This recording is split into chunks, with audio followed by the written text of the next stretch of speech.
用眼前一刻啊！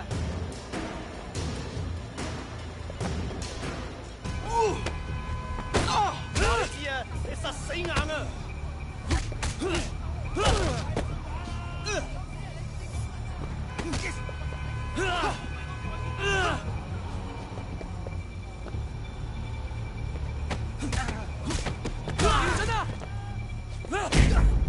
哇！你睇唔睇到啊？冇！嚟啊！瞄準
！All of last year's Ikoze shoes are on sale today. How will I know what to do?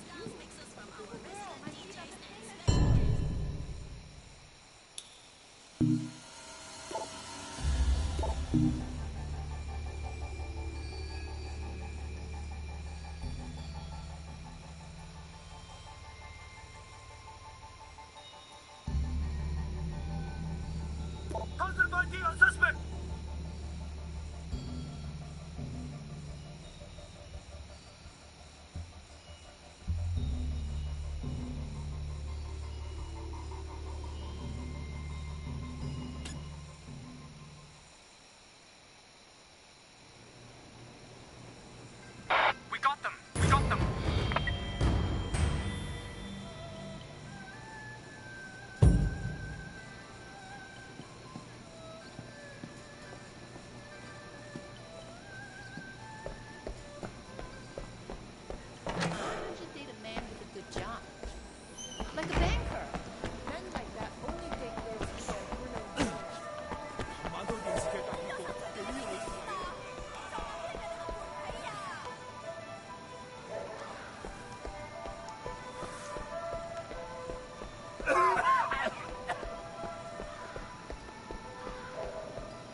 Hello, hello.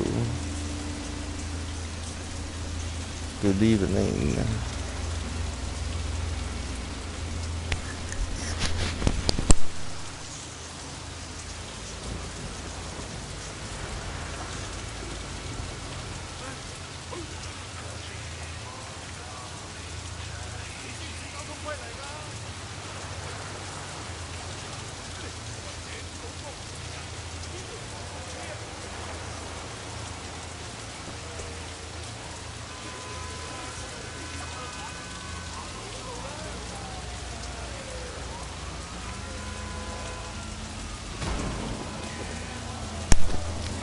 Hello, hello. Let's see.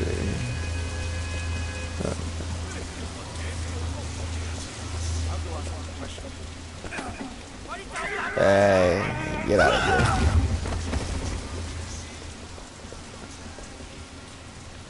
Oh, now he's afraid. Okay, you done being afraid? Can I buy stuff? Alright, I'll come back. Oh, those guys were unconscious. Poor dead. And I can understand why he was afraid.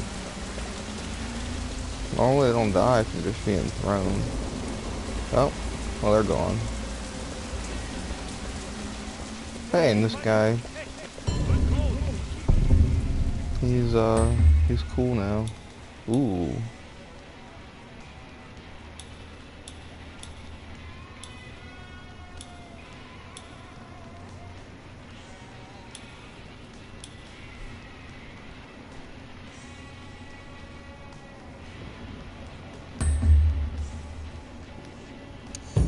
Hold on. Your money is good.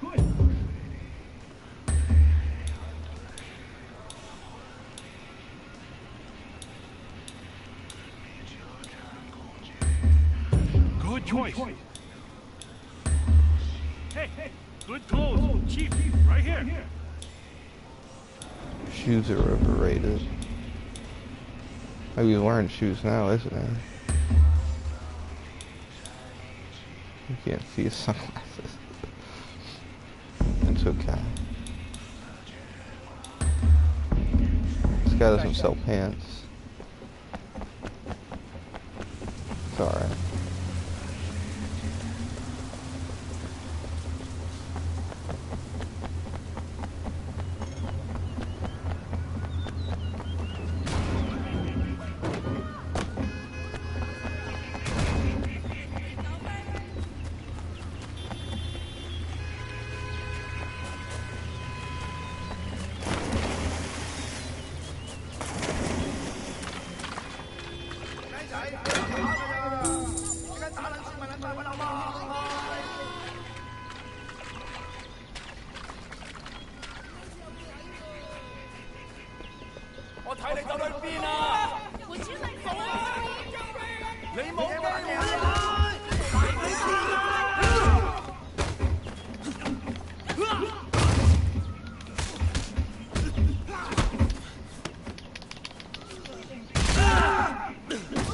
Down he goes.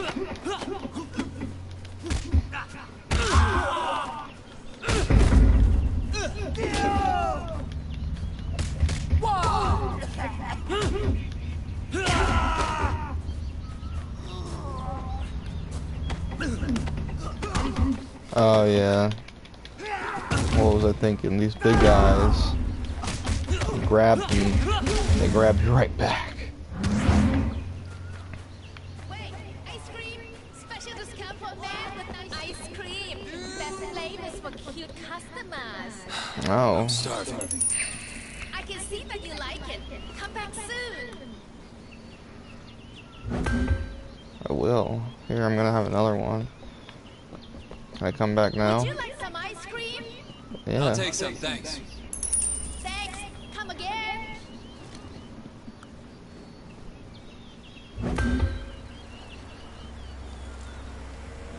I guess Ice cream! you only get a Best boost flavors for once. cute customers.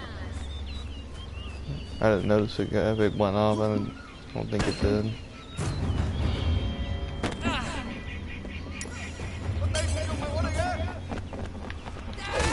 Ooh.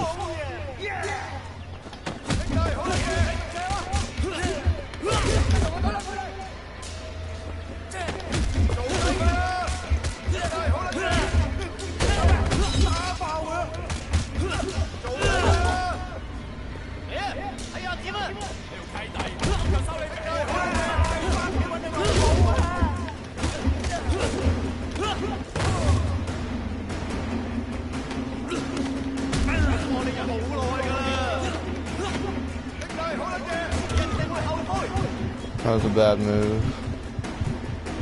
Here. There we go.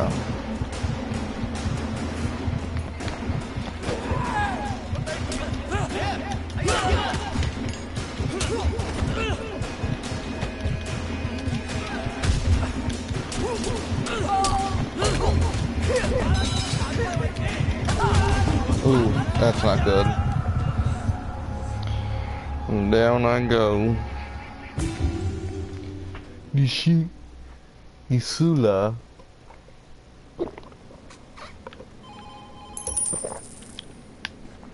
You fucking dead. That's what that means. Of course, I hurt my wrist the day of my big audition. Now what am I going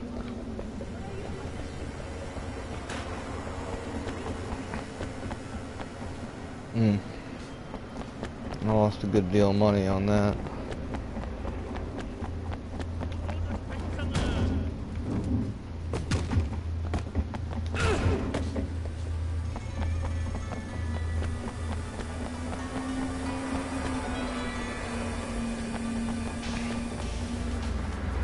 There's that green shield. We're gonna go find out. Maybe that's like a triad dealie, which would be cool. Because the more face I get, the more shit I can wear. Isn't that what the game's all about? Just playing dress up.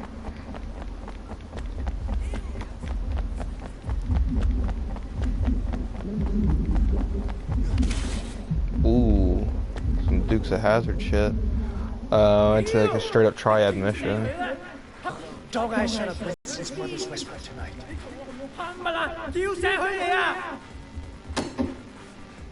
Winston, I just heard. Your mother? She's fine. But 2 of our people were killed, and a couple customers were wounded. The police are there now. Wait, he went after your family? Hello? Everyone's outside. Listen up! We're hitting a sweatshop on the waterfront.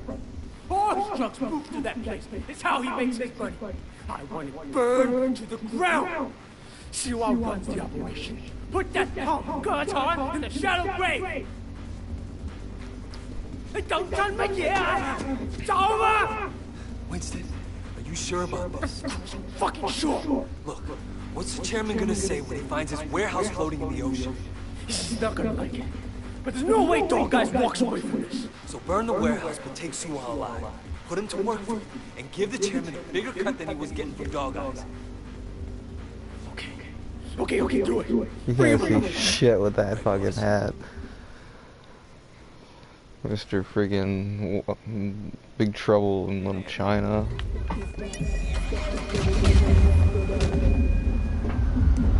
Who's Conroy? Is it this homie? Or is it that homie? I'm gonna say this one.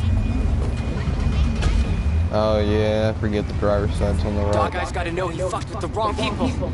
Yeah, no kidding. What is this? We're short a gun. You're good with your hands, Shan. Let's see what you can do without iron. Look, hold on. We shouldn't go in shooting anything. There'll be workers in it. And we need Sue while alive. He's worth a fortune. Oh, we're going in shooting. This is Dog Eye's biggest moneymaker. They're not gonna give it up without a fight. But you want me unarmed? You're the new guy. Once you're inside, find your own gun. And use it. Believe me, you better have some bodies on you before the night is over. Ooh, this is really pretty. I want to see proof that you're not a cop. As far as I'm concerned. All the One test that man. electrical wiring. So you want me to kill one of Dog Eye's drug dealers to prove it? All right. It'll be my pleasure. Are you insane?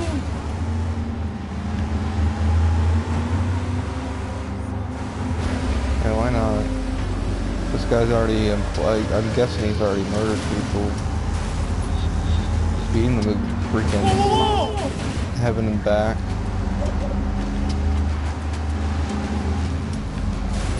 Yeesh. Oh. Don't wanna tap my buddy. All right, here's the plan. Go to the back door. I'll look I feel like around. such a badass Find something to attack. with this hat. I feel like I can cast magic spells. Like I'm working for Lopon. It'd be cool to get the shirt, the tank top from Big Trouble.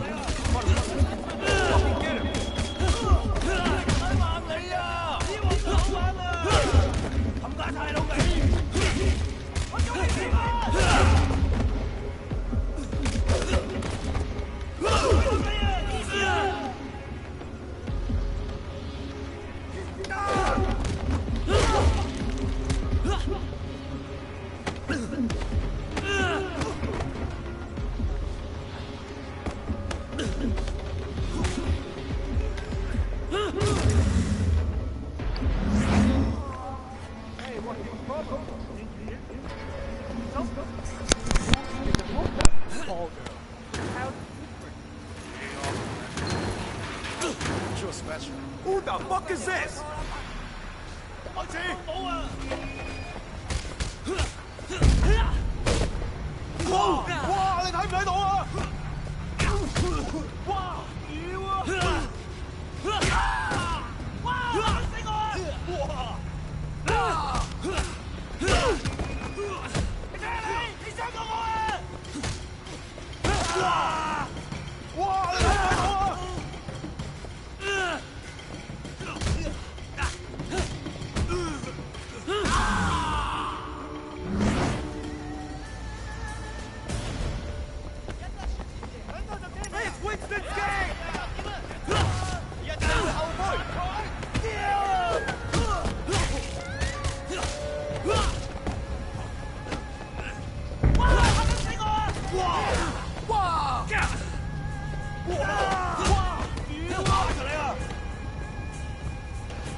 That's a lot of heroin. That's what it's supposed to be, right? Whoa. Oh my god, really?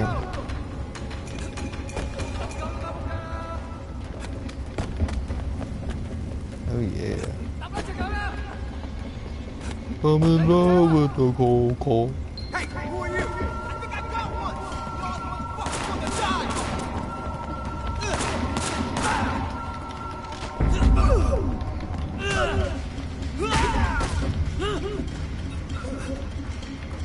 You want to die today? No.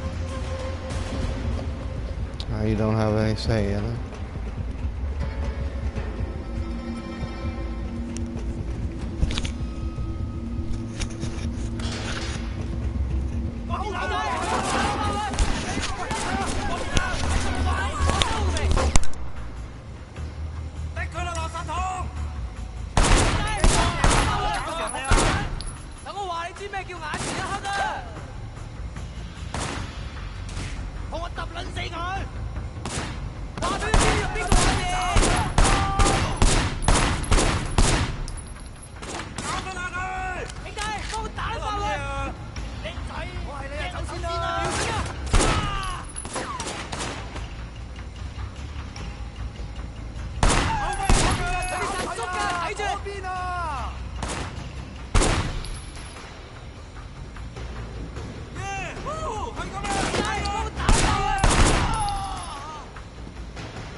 Yeah.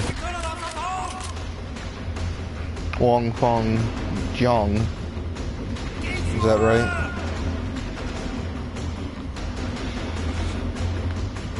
This is the first time in the game that I've gotten any, like, substantial gunplay. The control's pretty good.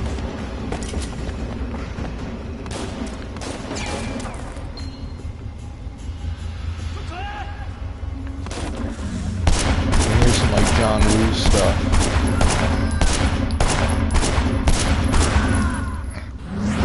You ever played this before, man?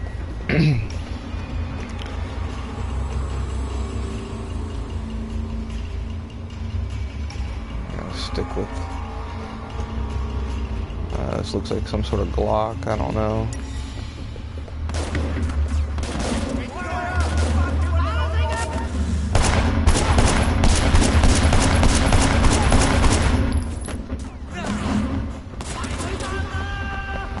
Hell, it was worth the wait though. Whew.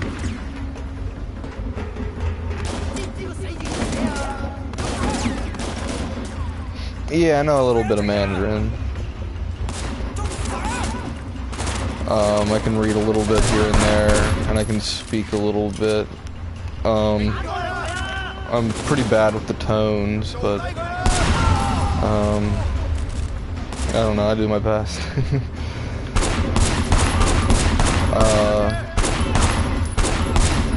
Washer, Zhongwen Mingzi, sure. Bao Renfong.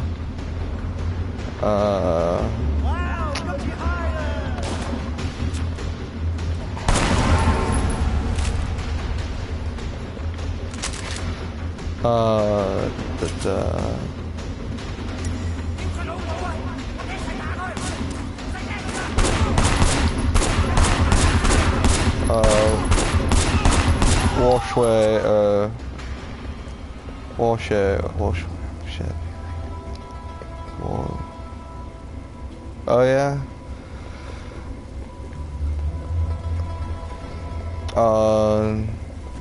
Zhongwen Shuisheng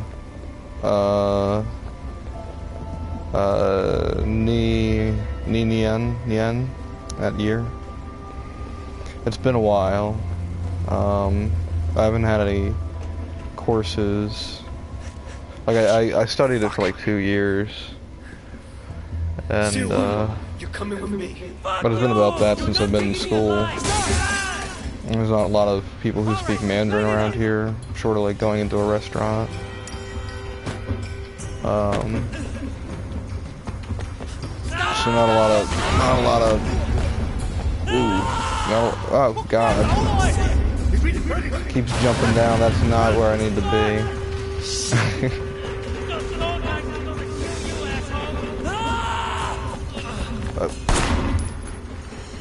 Wants me to capture him.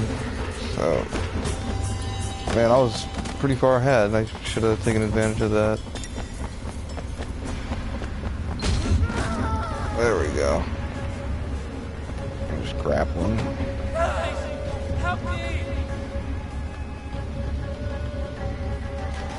Oh, okay, I don't have to hold. I have to hold circle.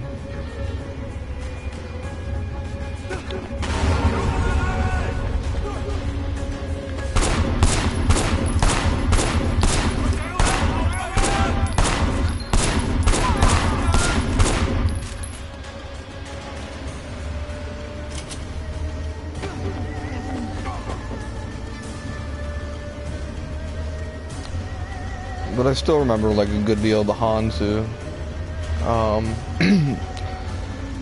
Although I mostly learned simplified, so sometimes seeing like traditional, it might take me a second, or I might not know it at all. Unfortunately, I kind of wish they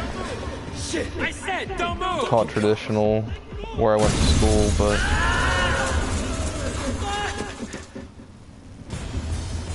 oh, I'm from Maryland, which is like a state over from DC. About like three or 4 hours from New York City.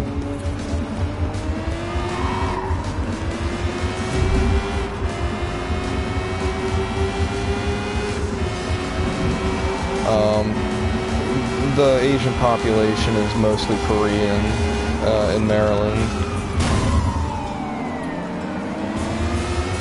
Oh yeah, I should just jump and hijack it. Oh, shit. Gone the other way. Ah, that's unfortunate.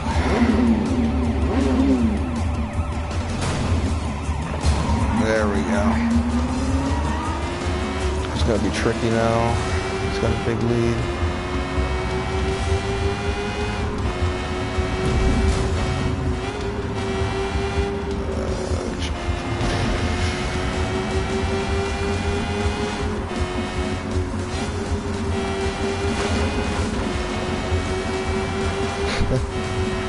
Ooh, jeez. I need to get back on the highway. There we go.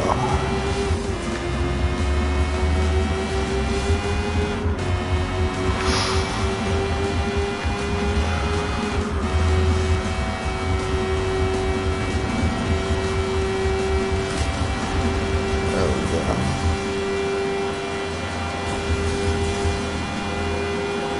Coming for you. Oh boy. Oh, god damn it. Come on. Ah, sorry, buddy. Unfortunate casualty. But necessary to stop this asshole. Are you fucking done? Okay, I'm done. Alright. What are you doing? Shut up. You know what you just did? You're dead. You're dead.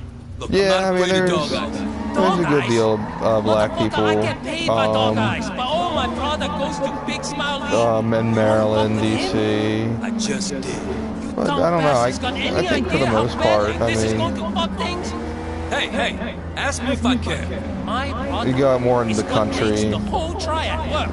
I at don't least give a around shit about here, your when you see less You of it, keep it's talking about it, more I'm liable to forget I promised to bring you in alive. city What the hell is population. wrong with you? But, you know, what? that's I'm sick of listening. not always the So case. drop me off with some real gangsters. Oh, you'll get to meet a few. Damn. Used to be this organization, you. That was fucking crazy!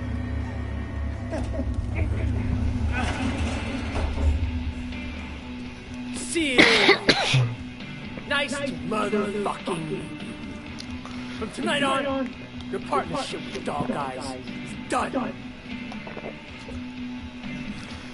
Take a ride. Yeah, I think they've used traditional because I guess it can get overwhelming Did good. between like learning a verbal language and written language, Keep this up and there's a lot more. along with like I if get the feeling you're things are going looking up. to school full time, like at least 4 classes minimum. Hey, man. So, I don't do this often. but in the long term, I think traditional would have been better. Miss Relevancer.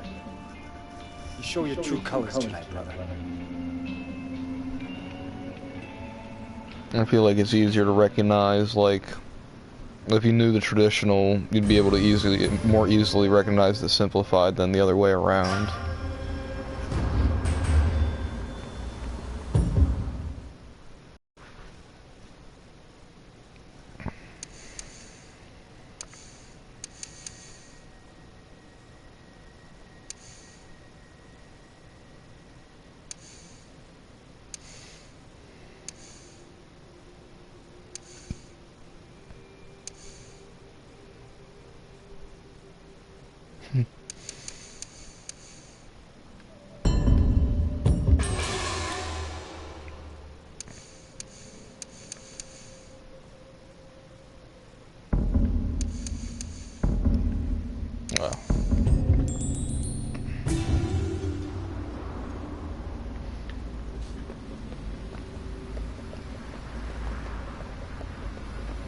So where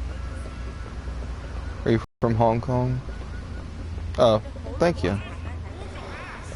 Much appreciated, Wong Fong Jiang. Sure. And you asshole, I hope you crash. Say that.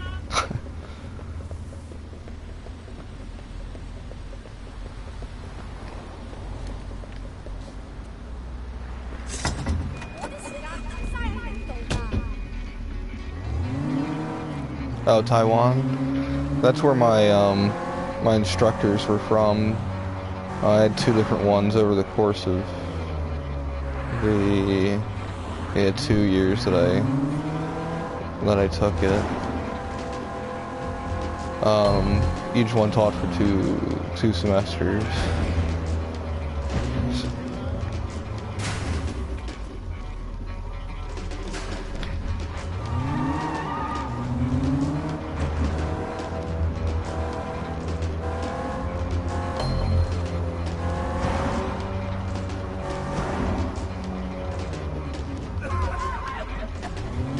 Yeah. Funny enough, like I when I was going to school, I was a little bit older. Like 22, 23. But that like funny enough, my instructor was like the same age, and the second one, I think it was both of them. I think it was both their first teaching job. Definitely the second one though.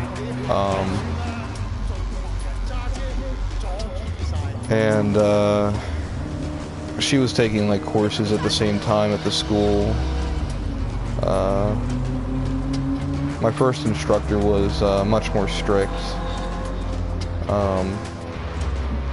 And in the end, like I had to, I would go to their office hours, like outside of class to study. Because I don't know, I found it easier to study with somebody. I mean, it makes sense. Just, you know, most people don't really think to do that. You know, so it was like on one hand like a little strange to have someone who was the same age or maybe a little younger than me, like teaching me in university, college. But on the other hand, it was kind of cool too because a little more relatable. Though I would say she was very naive, girl. Nice though.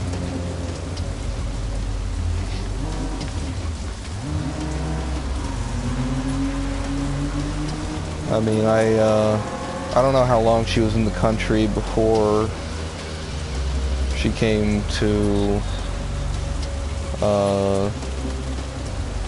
the school where where she taught at.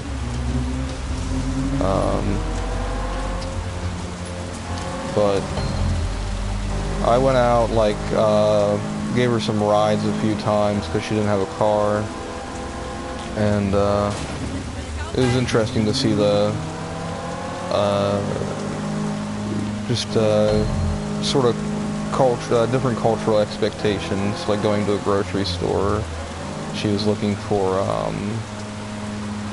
shampoo hats, you know, little, I guess like that. I assume they're relatively common in Taiwan because she seemed like amazed. It was like relatively difficult to find them, you know, asking like a store clerk, like just kind of, you know, they met like with a gaze of like, you know, what are you talking about? Because here, you know, like they're used, but mostly by like elderly women, I'd say. Not that there's anything wrong with it. I'm sure it's plenty useful. But typically, that's why you don't see a lot of them like sold in stores, is because there's a limited demand for them. Oh yeah. Yeah, it was, she had to do a return somewhere, and it was a little painful to be around, like, just, cringy, like, socially, but, you know, it's like, you know, what am I gonna do? I just, you know, smiled and, you know, offered whatever support, because that's, I don't know, I feel like that's the right thing, the right approach.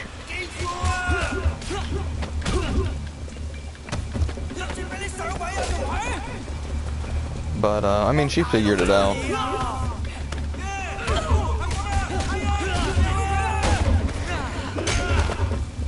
And, like, the best way to, like, I guess, like, integrate is kind of, like, slowly figuring things out yourself. These guys are tough.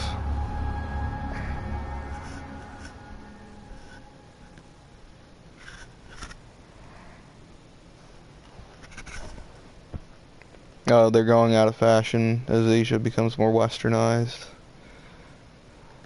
Yeah, one of the other times I streamed, I had a few people from Hong Kong watching, and there was a lot of interest in the USA, which is, you know, that's good, you know, very, you know, like, positive energy. So, I mean, and I think, like, I can understand, because there's, like, Hollywood, and, you know, a lot of people were saying, oh, I'd like to visit LA.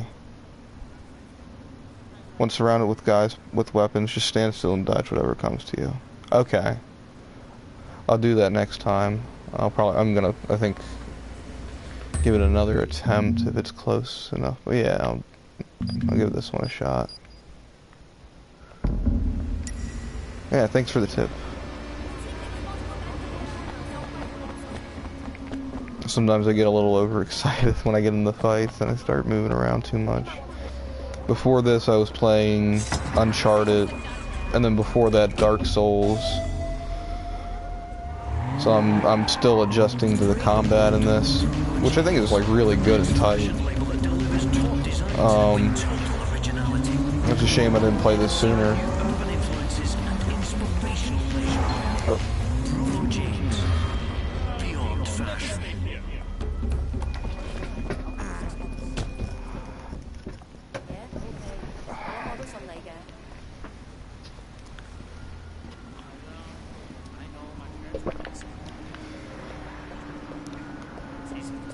Pouring to play defense. Got it.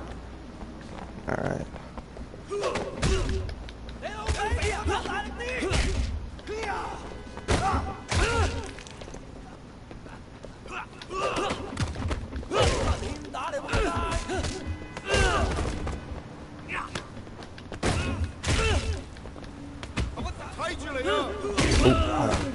You got me.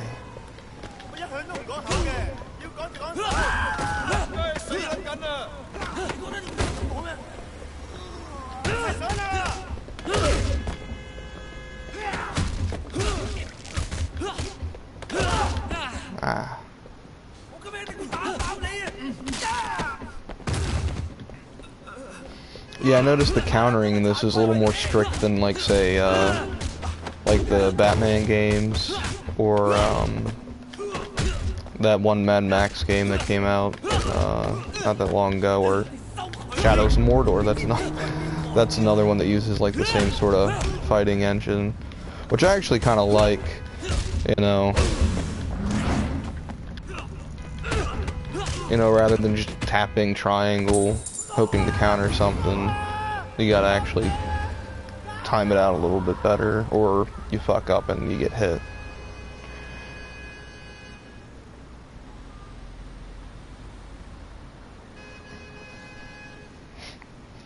Yeah, I made a friend on my, like, I met some friends in school who live in New York, right? One lived in Manhattan, and the other one moved from, like, North Carolina, to Brooklyn. So on occasion I'd go up and like still do. It's been a little while, but go up and visit them because it's only a few hours away by bus. And every time I take a bus up, I always meet some interesting people. One time, which is probably the most memorable, is I met this guy, Wataru, who was from Japan, and like I know like a little bit of Japanese. I like visited there for like 12 days back in 2012. I need to find the camera source.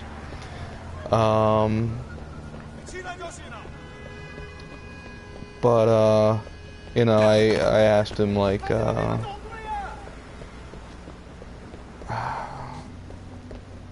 can't remember exactly, but you know, something along like sumimasen.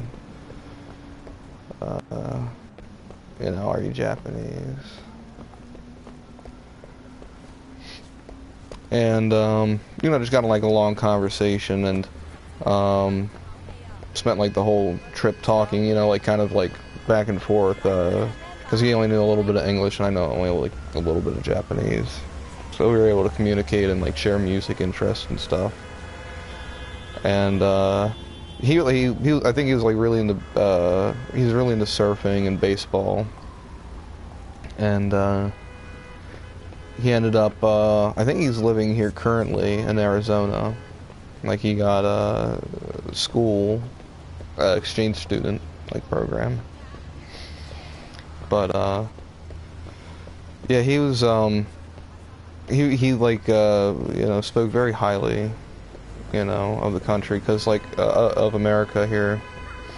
Like he went to visit a friend in DC, and from what he told me, he really liked the laid back nature of the States. And on my stream a few nights ago, that's what a lot of the folks were saying from Hong Kong, you know, that they hadn't been here, but they, you know, that was the impression, that it's fairly laid back. And I think it really depends. I'd say for the most part, yeah, like culturally, there's like certain values aren't, they're kind of replaced with other values, if that makes sense. Like filial piety, like respect to the elders and everything.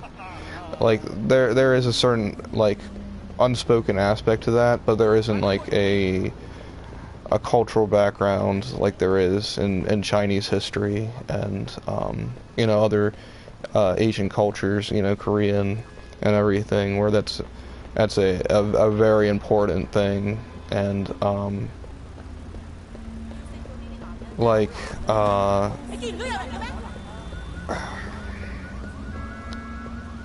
and there's a really big Christian influence here, Judeo-Christianity,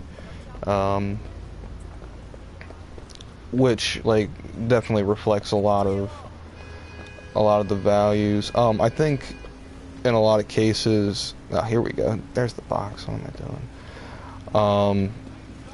In some ways, philosophically, like Eastern cultures are more accepting. Yeah, Wataru was a cool guy. Yeah, exactly, from Confucianism. But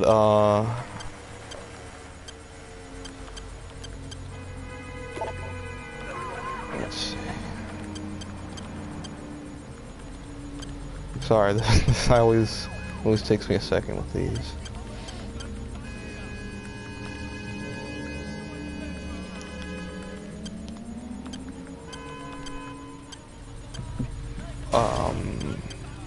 And while like,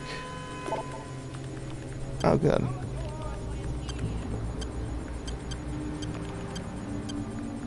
Like Judeo-Christianity, it's not a bad thing at all, I wouldn't say, but I think it influences, or people like to pick and take a lot, and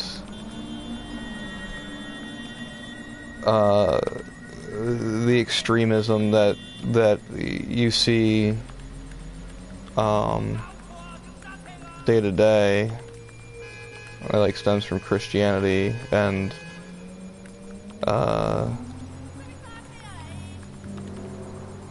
just sometimes I feel like there's a lot of imposition. A lot of people seem to think that, you know, this country was founded on Christianity.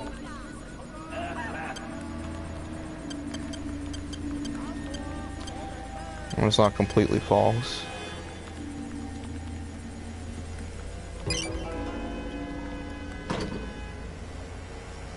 Oh, are you serious? Crap. Oh well.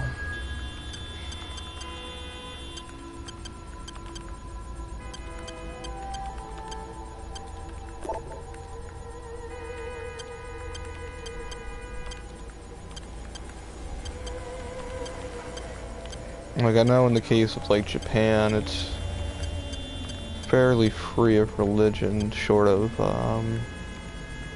Buddhism, and, like, a certain respect for, like, Shinto, which is, like, you know, there's still, people still practice certain aspects of it, but...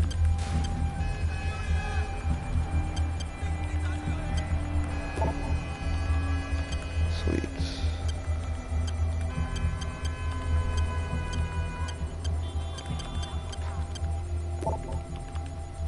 Alright. So it's not 9, it's not 7, it's not 6, it's not 5, it's not 2. It's not 3 or 4 or 1. So it's gotta be, what, 8? No. So it's not 1, 2, 3, 4, 5, 6, 7, 8. It's 0. There we go. That's gotta be it. Alright, I'm not gonna hit... Yeah. I don't know why it skipped out like that before.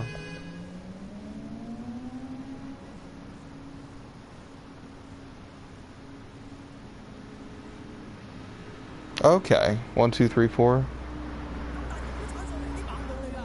Yeah, I'll try to do that next time I go through. And yeah, that's what I hear about, like you say, Asia is accepting in its philosophies, but person to person, unless you're white, they're pretty isolated to other races. Yeah, you see that, like again, you know, especially like in Japan, because it was an isolated nation for so long. In a way, like even though their culture, has existed for, you know, ages, since they weren't they were like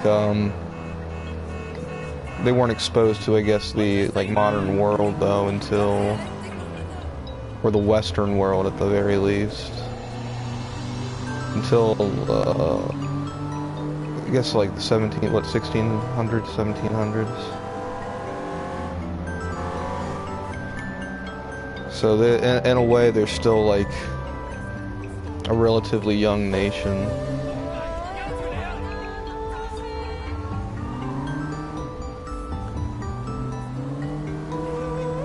And of course, you know, like, there's, you know, post-World War II, the culture shifted a lot and became extremely westernized. But that seems to, I don't know that necessarily, you know, the U.S. occupation was necessarily the only reason for that. Possibly, but again, I think like Hollywood and movies and everything, I think that's a big reason why there's sort of that, and music, rock music and all that.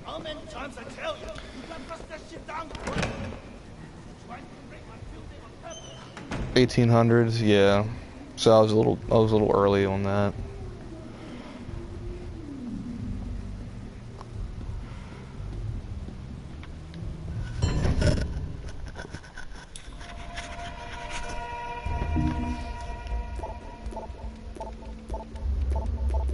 There we go.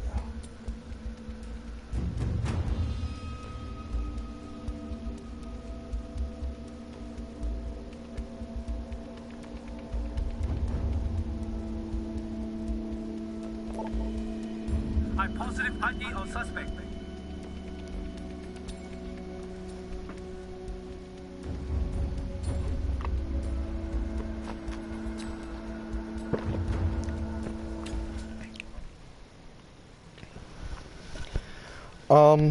Yeah, I mean, I've had like a general interest, I guess. We got them. We got them.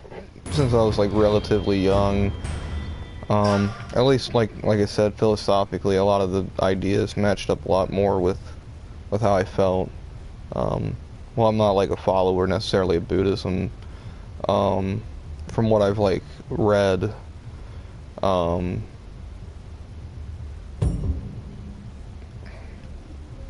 I like the ideas a lot that are like perpetuated through like the Dhammapada and all that good stuff.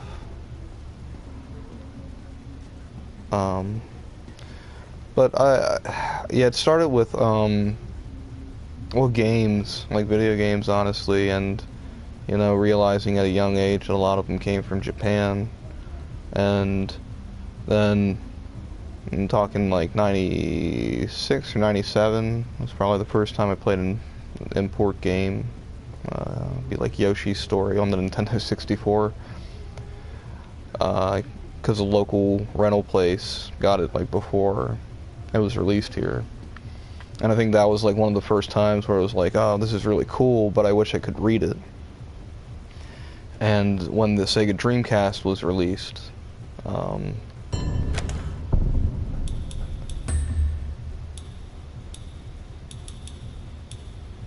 the rental places did a similar thing where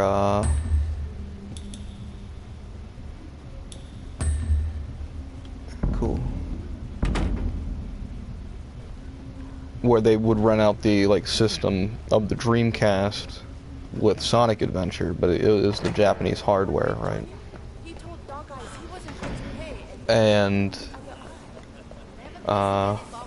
so that was another early exposure for me. That would be 99, I guess, 98, 99. So that's where I guess the seed was planted. By the time I was, I want to say like 12, started studying Japanese, and over like several years memorized like the katakana and hiragana.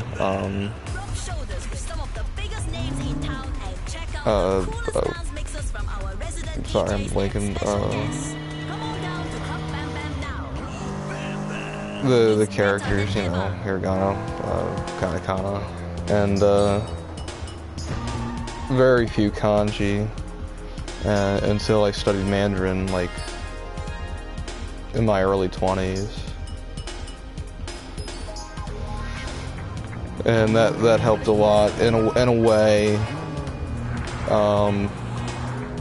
Like I was a lot better with the written aspect, mostly because of like studying like Japanese when I was younger, and realizing like cause the different radicals are you know, sometimes just straight up one of the katakana or hiragana, because that's what they're, you know, derivative of.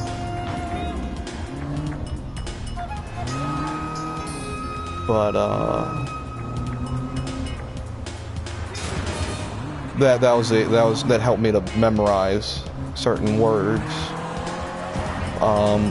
One trouble is though, I'll look at a character, right, and like certain things, here, I'll turn around for instance, like that first character is Mei, right, like beautiful. Maybe I'm wrong, you know, like I said, I'm not that great at traditional, but that first character is Mei, right?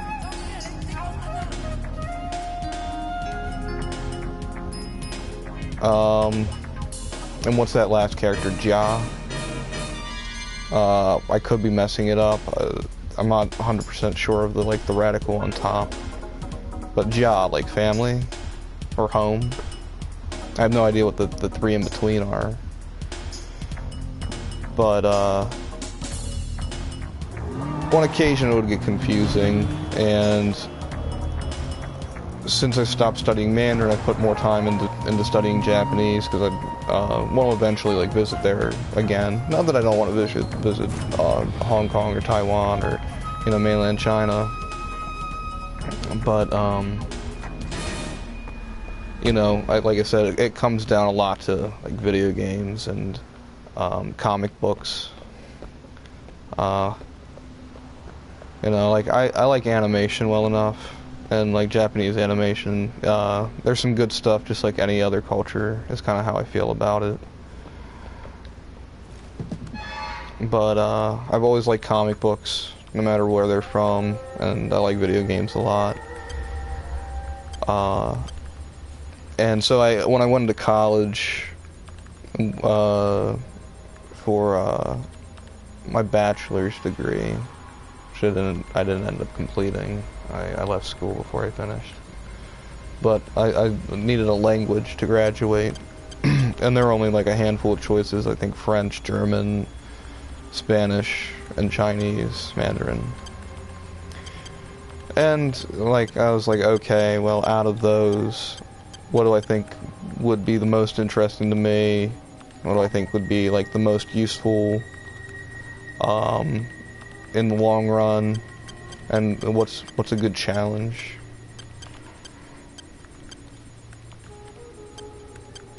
Oh, I didn't do 1, 2, 3. I did it backwards.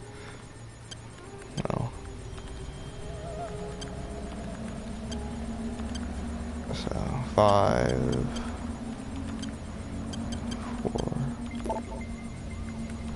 4. 4's not in it. These are all jumbled.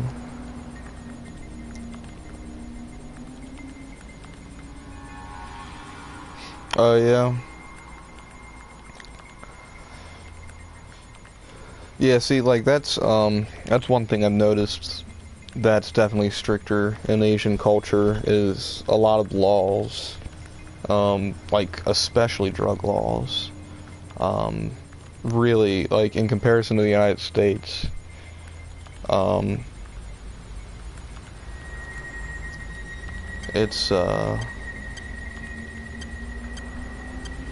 it's rough from what I hear, from what I've read, and yada yada.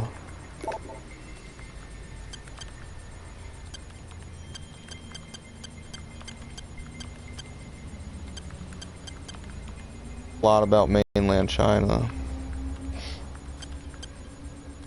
Other than, like, you know, historical aspects of it. Because when I went to school, I studied, like, art history, amongst, you know, Chinese. I mean, that took a lot of energy, so it was a big focus of mine for a while.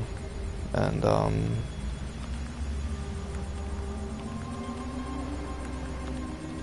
yeah. So I didn't, as far as, like, modern China goes, I know very little. Truthfully. Oh, why'd I do 7 again? That was dumb. That was dumb of me. There we go.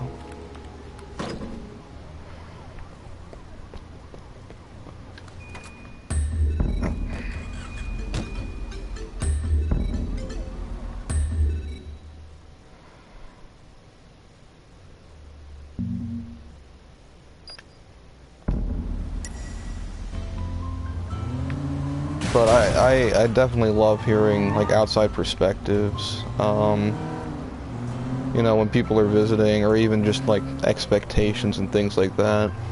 I've had a friend who lives in Sao Paulo, Brazil, for, geez, like, god near half my life. Just met him on the web, you know, whatever. Like, fellow illustrator. And we definitely have spent a lot of time over the years, you know, discussing cultural differences. But I will say, obviously, there's a lot less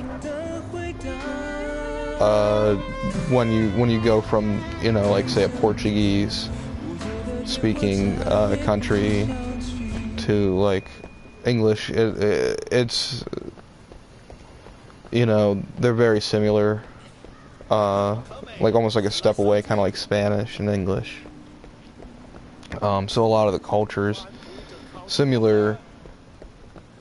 I'd say though, the further south you go in America, the more it would be like Brazil or Mexico, etc. More Latin population, Hispanic. I mean, even where I live, which is like East Coast, middle or so, maybe a little upward, a little north. Still like a fairly high Hispanic population here.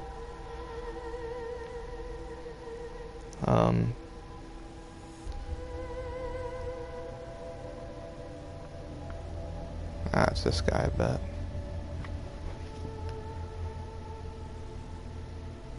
Yeah, exactly. They're pretty close. So it's like, you know, it's similar to.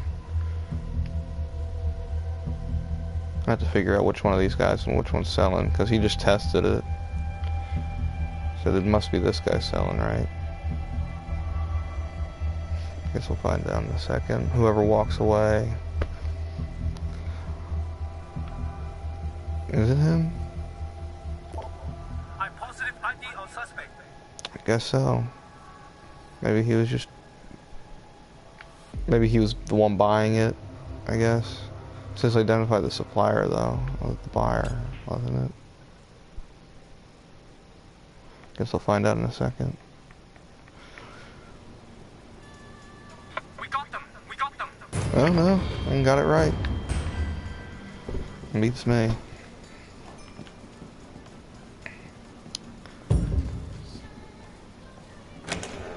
Wei says his flower pot is missing. Do you know anything about this? Why would I steal a flower pot? You would. Maybe that boyfriend of yours. Inner pals? Flowers. Criminal and a sex maniac. I haven't heard of that before. Wow, you're in. Well, I haven't done a lot. I can't say I've done like a whole lot of research on it. Was that guy's moped? I've been stealing it like every single time I've come out here. I wonder if he'll mind if I just take it. He's not happy about it, but he's not going to do anything. Oh, whoa. I say he's not going to do anything. He pulls me right off. Internet pen pals. Incher pals. Yeah, that's easy enough to remember. I knocked that poor fellow out. I just wanted to borrow this bike. I mean, I've been taking it all the time anyway. I don't know why he's so sore at me.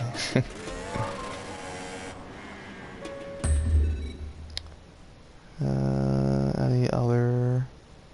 Ah, there's two more down here. Or I can go up. Let's see here.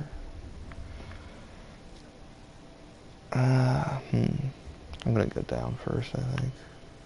There's two next to each other.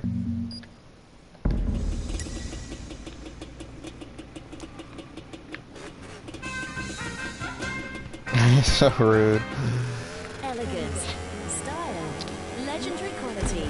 From Europe's premier fashion designers, Salthouse. Discover a world of silks, the purest cottons, and the finest leathers. But yeah, like learning Mandarin definitely opened a lot of doors for me in like ways I wouldn't have like necessarily imagined prior, like going into it. And just meeting a handful of people, like for instance, here's a story. Let's see, there is a rotating sushi restaurant about 40 minutes or so from me by car that I've been frequenting for about 8 or 9 years.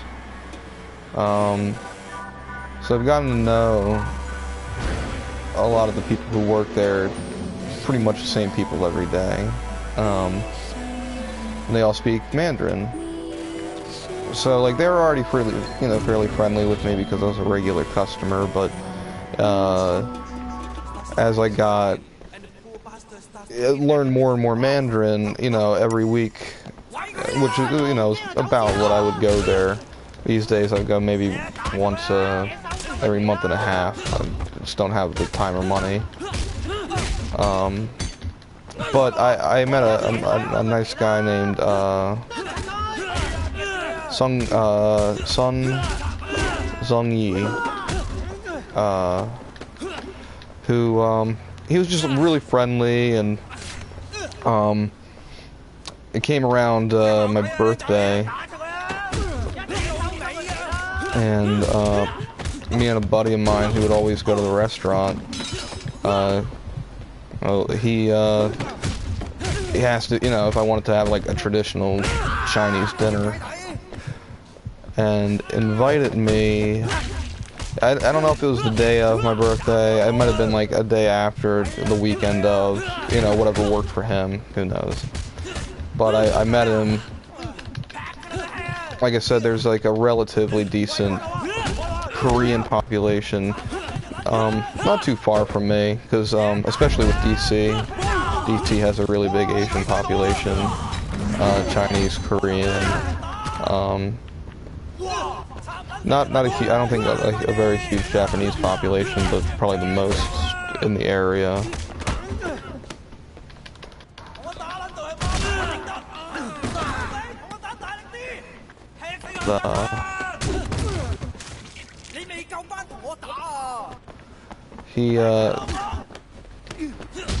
I met him by groceries, like a chain called H Mart, I think that's the one.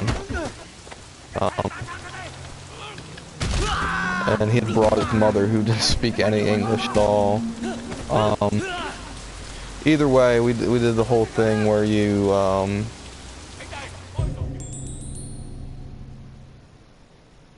yeah, defense. Yeah, it's not, sometimes when talking, I slip up, or it's easy to forget sometimes for me. But I'm gonna keep working at it and do better. Why are Japanese rare in America? I have no idea. I know like the bigger populations are like in like at least in the States, like LA, or like places in the West Coast, because it's like a shorter distance to Japan. And I don't know that a lot of people live here permanently, or it's for work or temporary, or school. It's hard to say.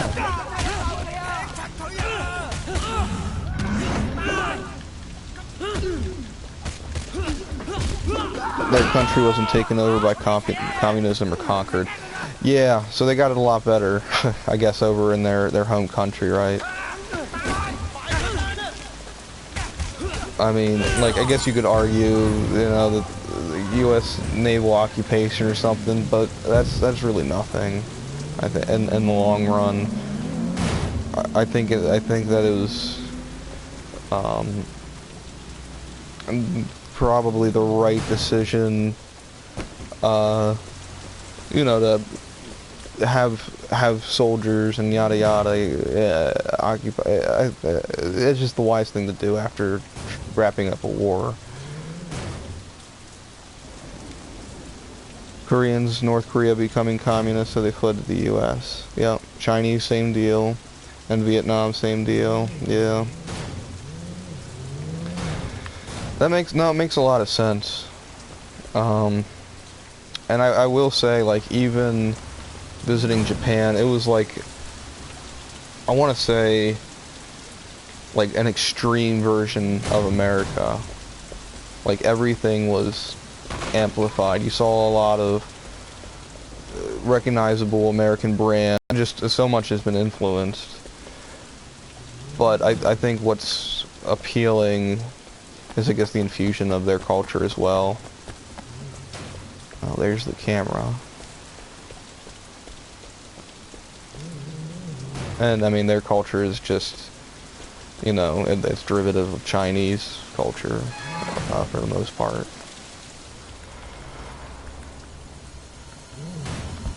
And that was one of the things that like fascinated me actually about like Chinese was just how much comes back to it. You know, it's like one of the earliest written languages, for instance, and some of the earliest world records. That in itself is pretty neat, I think.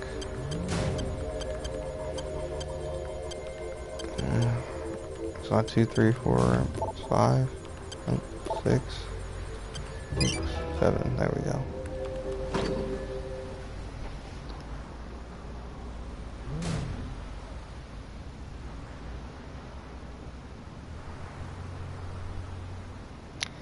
With people like you who have such interest in Asia and feel connections, is it weird to think they'd probably be reincarnated from an Asian? I don't think it's strange necessarily. It just depends on your perspective on reincarnation. I know there's like a lot of different ideas and perspectives on it. If you're going from, I think it's Mahayana Buddhism, you generally don't reincarnate from like another human being. Like you might come back as like a piece of grass or a fucking spider, or, you know, like essentially any living thing. However, I mean, like, I don't think that it's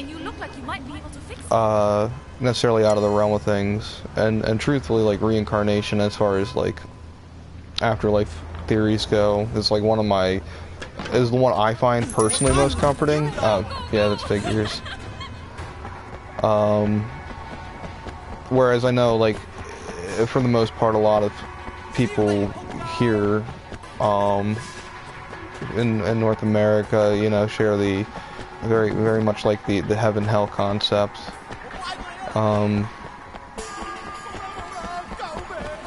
Which personally never really did a whole lot for me. Like over the years I've always just had an interest also in like religion and stuff like that. I was raised Catholic, but lost connection with it. Never felt like particularly connected with it. And like identified, I guess, as an atheist for several years. But I don't know. I've opened up my mind more. I think it's kind of self-absorbed, maybe, to, you know, completely denounce like any existence of God.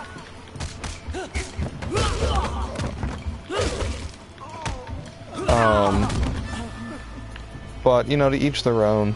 You know, that's what I say. You know, whether you want to believe in Christ and Muhammad, or if you want to, I need to... There we go. Or, you know, whatever else. You know, that's cool. And I just say, be a solid human being, and I don't think that's particularly hard to figure out. You know, just, you know, think I like, you know, you got feelings, other people got feelings too, you know, and, you know, if your actions make others feel shitty, you know, you don't have a whole lot to complain about when it happens to you. So, I mean, really the only way is to do your best to break the cycle. It's, you know, hard being human and all. You know, and everybody makes mistakes. But, you know, that's the other thing to keep in mind too, is like,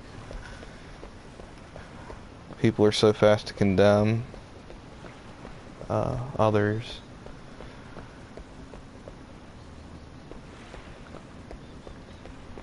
And I think that's mostly, you know, it probably comes down to just, you know, people having insecurities themselves. You know, it helps keep their mind off of it when they're focused on others. You know, same reason people get like upset about movies or game releases, like, oh man, this game got this censored, or this, you know, new Ghostbusters looks like a piece of shit. You know, whatever it is, you know, it's just a way to keep occupied and distract from whatever shitty things going on in your life. Or, you know, maybe things are pretty good, you know, you might be content, things might be on the up and up, you know. I like to quote Simpsons, what is it? Everything's coming out, Milhouse. I will say, like, if you want to learn about American culture, watch The Simpsons. That's, like, I think, the best advice I can give you as far as, like, television programs. You'll learn so much. Like, you gotta remember, obviously, it's, like, satire, and everything's over-exaggerated. But I think, being a program, like, I don't know how much you know about it, because I know it's had, like, so-so as far as universal release. But in the States, it's run since '88. So I guess I can't jump down that highway. I have to find another way around. Good thing I didn't. Something nice over here. Got that envelope. But yeah, it's been running since like '88 here. It's like the longest running animated television show on a single network. Family of yellow people in a town called Springfield. And it set the bar for like adult-oriented animation here. I mean, I started watching it when I was like 7 or 8. The content in it is like, it's adult, but it's not like absurdly bad, I guess is like a way to say. PG-13 sort of rating, if you're gonna rate it like a movie. Like,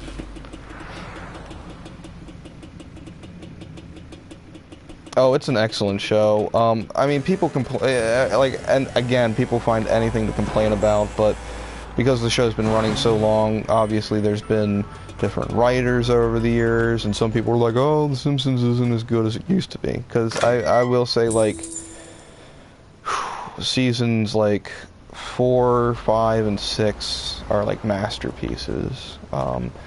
And some of the, like, the best writing on American television in general. And culturally, it's something that, like, I think doesn't occur to a lot of Americans either, that Simpsons isn't as worldwide as we may think it is. Because in Spanish-speaking countries, it does, like, really, really well.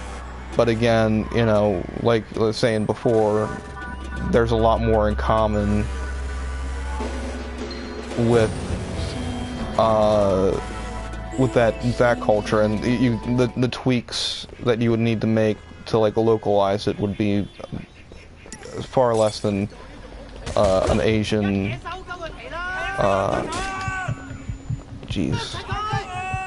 an Asian market. Funny enough, though, they were the spokes characters, I guess you could say, for CC Lemon drink in Japan. I guess they still are. At the very least, they made several ads in the 90s or early 2000s, and that's where the majority of Japan knows them from, and like a few video games. But over here, it's like one of the biggest pop culture phenomena there is. And it's definitely, like I said, lost steam over the years, but it's still running. It still comes on like every Sunday. You know, within the season. Like, you know, we have like the fall, summer, or spring television schedules, and, you know, certain shows run certain times and certain, but Marabou's, really? like, there's like another name for that. Anglophile, if I'm not mistaken. Anglophile, ANGLOPHILE, I think. Which is just like a love for like white culture or something like that. Obsessed with America.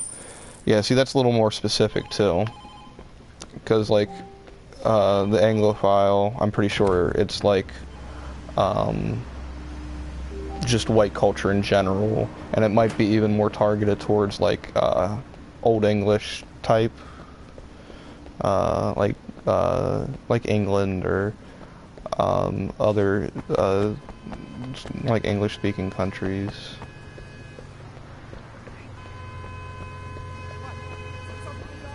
Or maybe not even English-speaking. Thinking about it, you know, I know Russia is really popular. They're thought to be like very attractive amongst like the Japanese.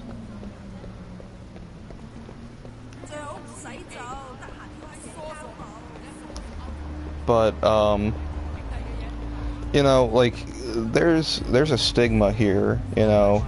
Obviously you say like Ameriboo, so you know weeaboos.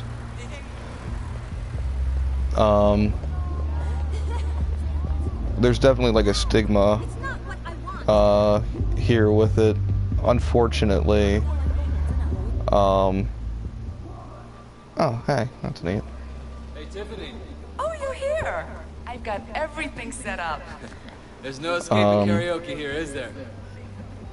You want to sing first? But I guess there's a difference between like actually trying to learn something and just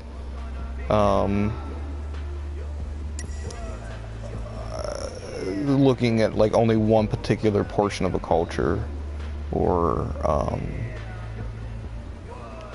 just cultural appropriation or whatever. But at the same time, I think any attempt to learn is probably a good attempt, because there are so many people. For every person who, you know, is like a weeaboo or Wapanese, that was like another term that was used for a long time.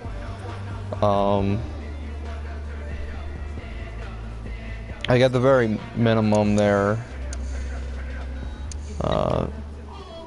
you know, making some attempt to learn while there's so many ignorant people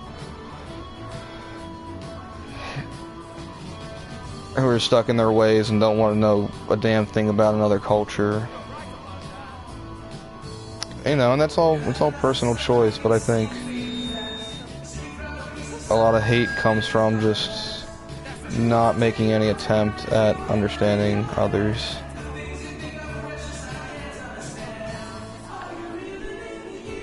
And throwing away the time. So this band, Steely Dan, fun fact, they're named after a spiked dildo from a book called Naked Lunch that was released in the, I want to say, mid-50s here in the United States. It was definitely in the 50s. I don't know if it was mid or late, or early, by William Burroughs. And it's the last piece of fiction in the United States to be tried for like an obscenity case, because it contained like descriptions of grotesque imagery, but at the same time it was sort of like a satire, and like a really neat piece of like counterculture in America in the 50s, because Burroughs was a heroin addict, and he was like an early person to like catalog and disprove like certain myths about the drug at a time that it wasn't being studied at all in the United States. And he died like in 97, around, like, I think he was almost 90 years old. So like, despite being an addict on and off throughout his whole life, he managed to like live for ages. But he was, you know, he was a genius writer. and Steely Dan probably came out around the same time, maybe about within 10 years, probably a Naked Lunch, and lifted their name from it.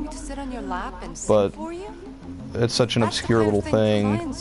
Nobody would think like, oh, Steely Dan is a spiked dildo, or it's a spiked strap-on specifically.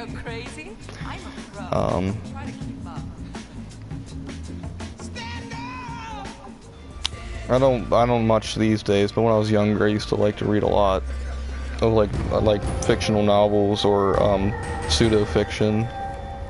Like, that was the cool thing about William Burroughs, was he wrote a lot from his own experiences, but there was like a certain perversion to facts in order to, you know, have it fill a narrative. So most of his stuff was told from the first person. And Naked Lunch, problem with the people who have Boo is that they incorporate that culture and identity into everything they do until it gets very annoying. Exactly. Yeah, that's a really good way to put it. Yeah, the book is called Naked Lunch, and it's like, even like from a native English speaker's perspective, a hard book to read. The dude had a extremely extended vocabulary. And then there's like a handful of slang. It's not linear, and there's a lot of stuff that you can't tell if it's figurative or literal. For instance, there's like a guy who, he's like an undercover cop trying to bust like a pedophile ring or whatever, right? Not pedophile, child molestation. That's not, pedophile's not the right word. I'm curious about a lot of things. I can't go through there. And like, he ends up becoming like a child molester himself. Like, he does like a whole bunch of like drugs and stuff, but like, he's not really, you find out he's not a child molester. He like absorbs them through his skin. They call it like assimilation, like in the book. It's like one of the strangest things I've ever read, and one of the most intense things. And like, even that little snippet is just like the tip of the iceberg. And coming out in conservative 1950s America, like, it is like probably like in a lot of ways maybe even more conservative than certain places in Asia these days. So you can imagine what a firestorm that book caused when it came out here. There's a film adaptation, though it's not completely based on the book. It's more like a pseudo-biographical pick. So like, it features William Burroughs' life and takes aspects from different books of his, and they incorporate it in the film. Because a lot of the stuff, like especially in Naked Lunch, you would not be able to show in a movie and have it not, you know, be considered either pornographic or, I don't even know. I don't think that, you know, you just, the content, just, you wouldn't be able to, honestly. It'd get banned somewhere. If not, you know, they're pretty good here in the States about not banning films, but there's a handful of them here and there that, you know, you have to track down a bootleg or something because they don't, you know, there's never been like an official domestic release. Nobody wanted to touch it, or when everything moved over to DVD, a lot of stuff didn't come from VHS.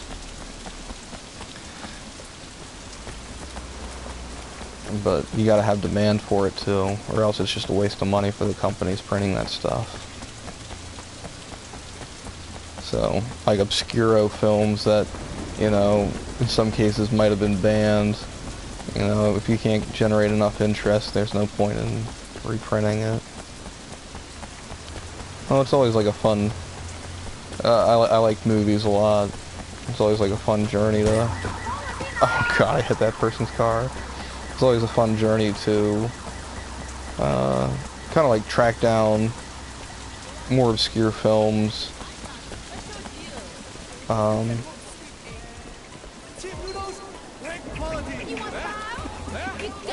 I go through like different phases. As far as like film goes.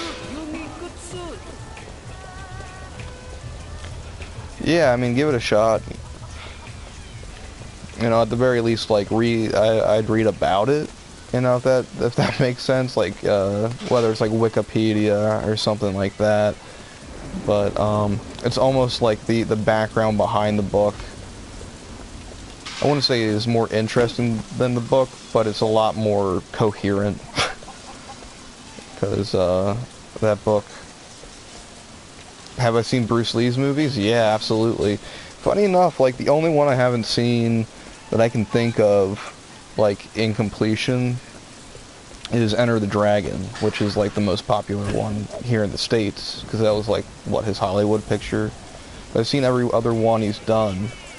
Even like Game of Death, like they released it here. They did like a documentary, and then they had all the scenes that were like the original scenes, like back to back. So even though there were like jumps between them, you could watch like everything that was filmed before he passed away, unfortunately, or was murdered, or who knows at this point. It's been too long to tell.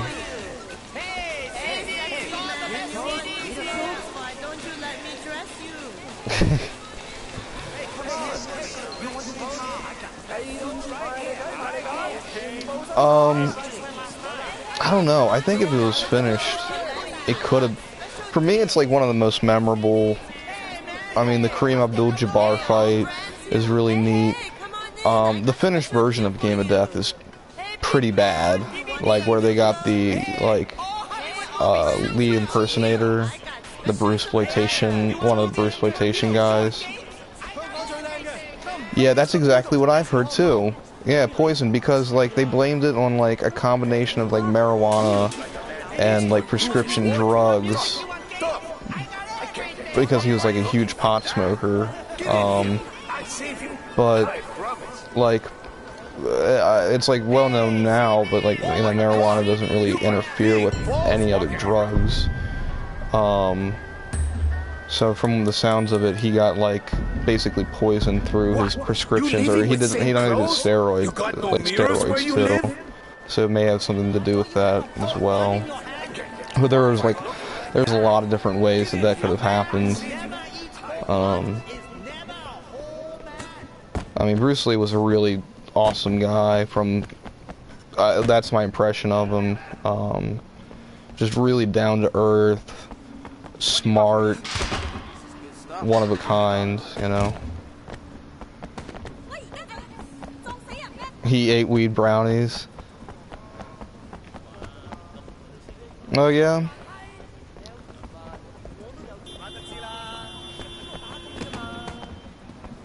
I had no idea. Yeah, I knew he was a pot smoker, but I didn't know about the brownies. Of course, it was the 70s too, and coming to like Los Angeles, of course he's gonna smoke weed. I mean, it's kind of inevitable. I mean, it's one of the first places that like decriminalized it and started doing like medical crap.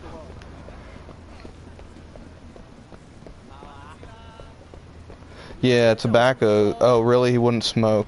He was anti-smoking, so it'd only slow you down. Yeah. Especially tobacco. Tobacco's freaking horrible for you. At the very least, like, pot doesn't contain like all the freaking chemicals, and I mean, there's like freaking like at least here in the States, the amount of additives is insane. Rat poison and antifreeze and all that stuff. I've been a tobacco smoker for about pretty close to 10 years.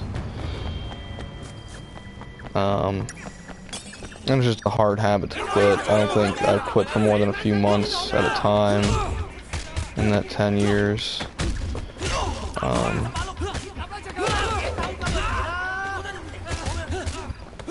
But, you know, I have the aspirations to quit eventually. I think that's more than a lot of people have.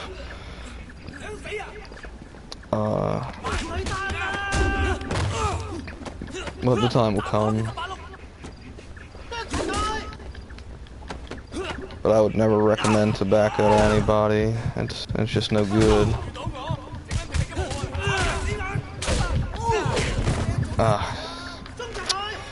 I gotta get better at defending. I kept striking when I should have been hitting triangle and getting that guy from behind me.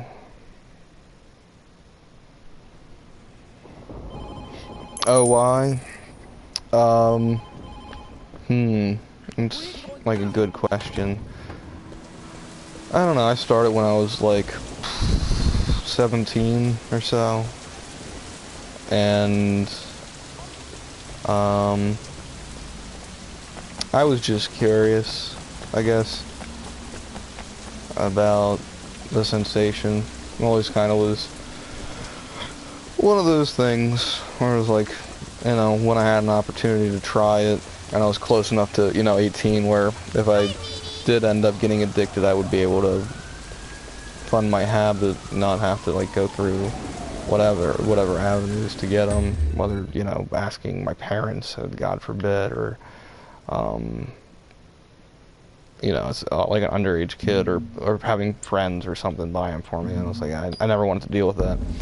Because, like, where I grew up, where I still live, hell, a lot of kids, we've all, like, at this point moved away, started smoking cigarettes around 12 or 13, I'd say. And, like, personally, it just, it seemed dumb. I mean, it's dumb in general, it's not a good habit. But,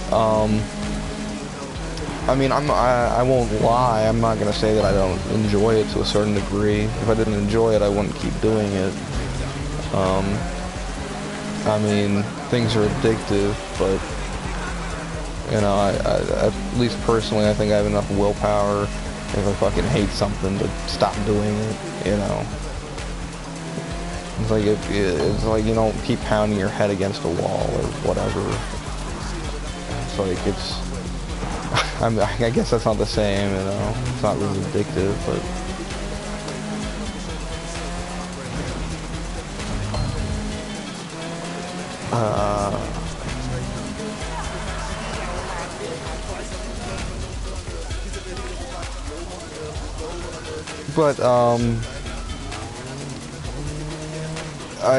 like advantages I guess people wouldn't think of necessarily, because yeah, while smoking is very poor for your health.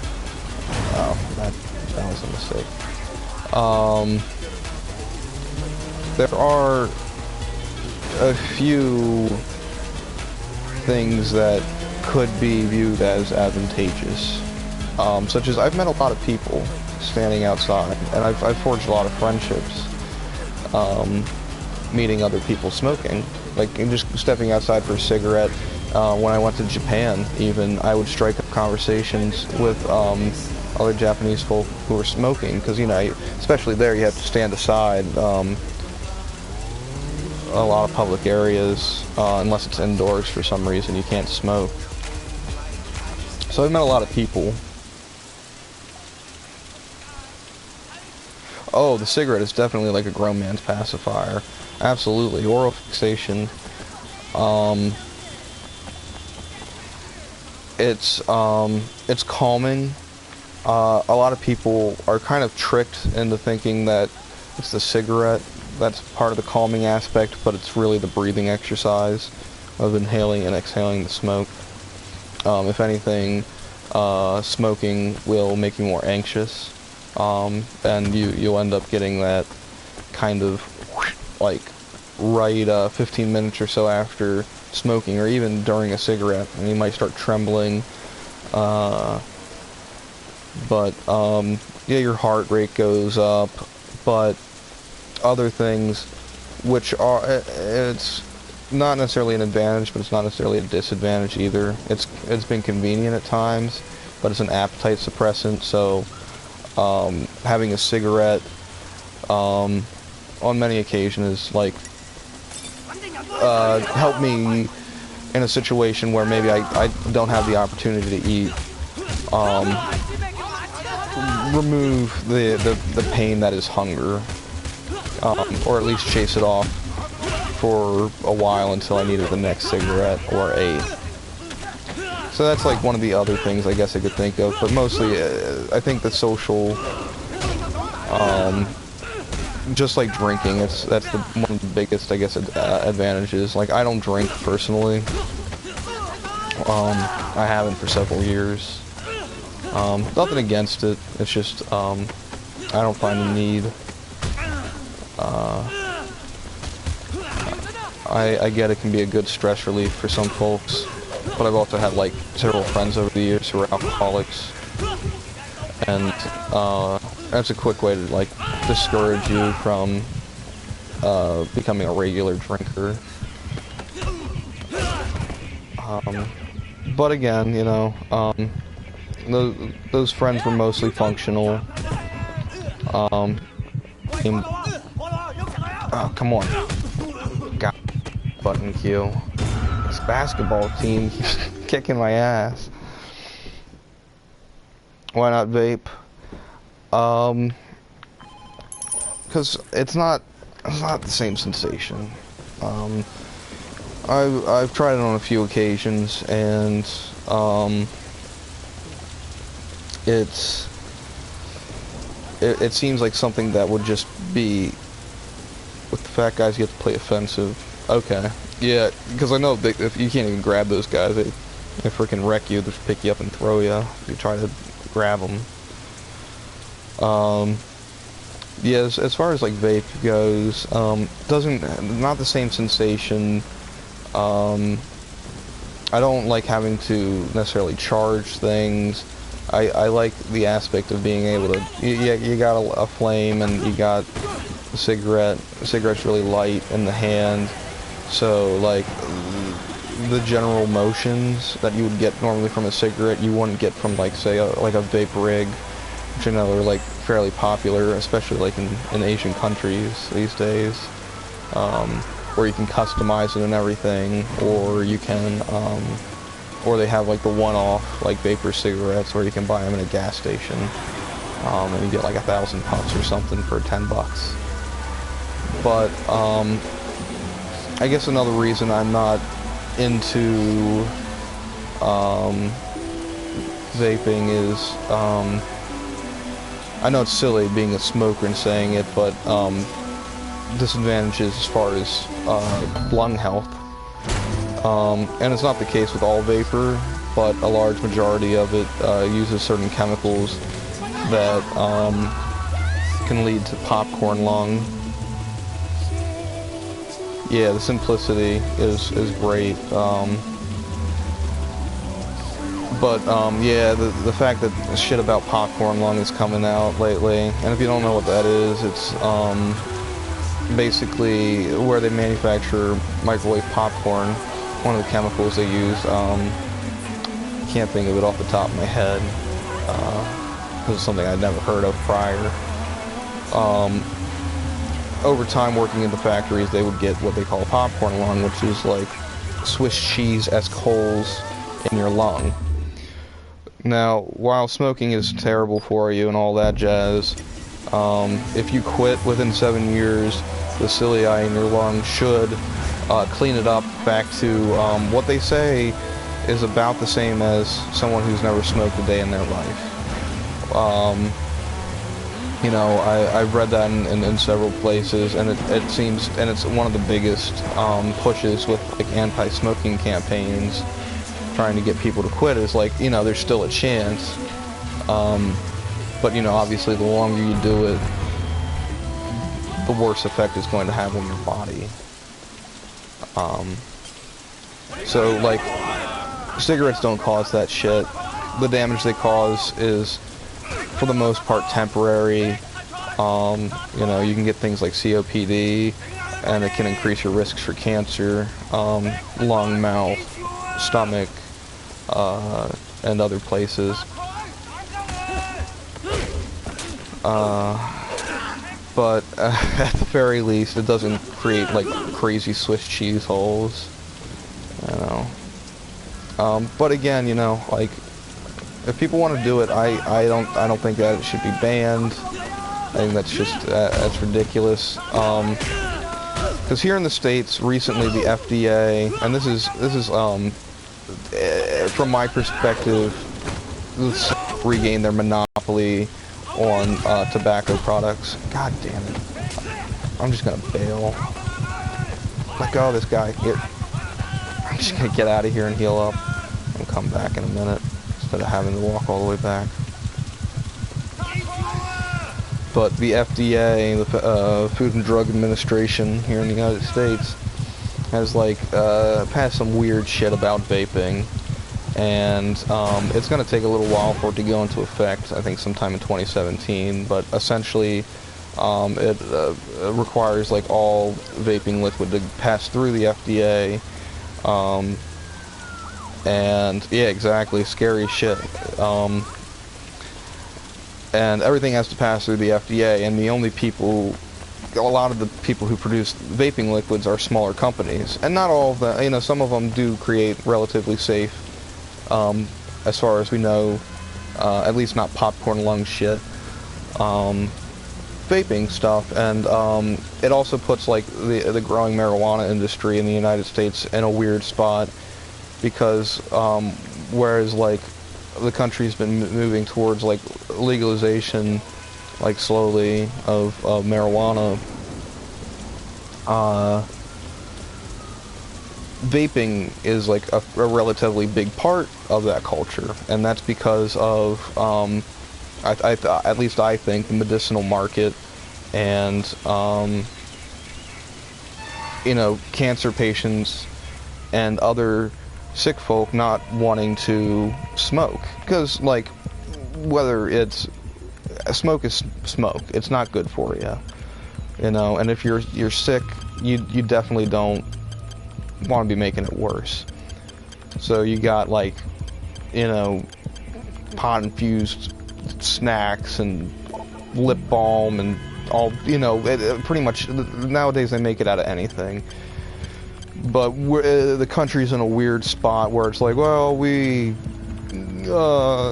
it's not really legal, it's federally illegal, so like while these states can do what they want, like the federal government, even though they said they backed off, you know, they really got their word, and meanwhile, like states are starting to legalize it for recreational use outside of, like even Washington D.C., it's recreational there. One state over from me, it's completely legal there, which is insanity to me.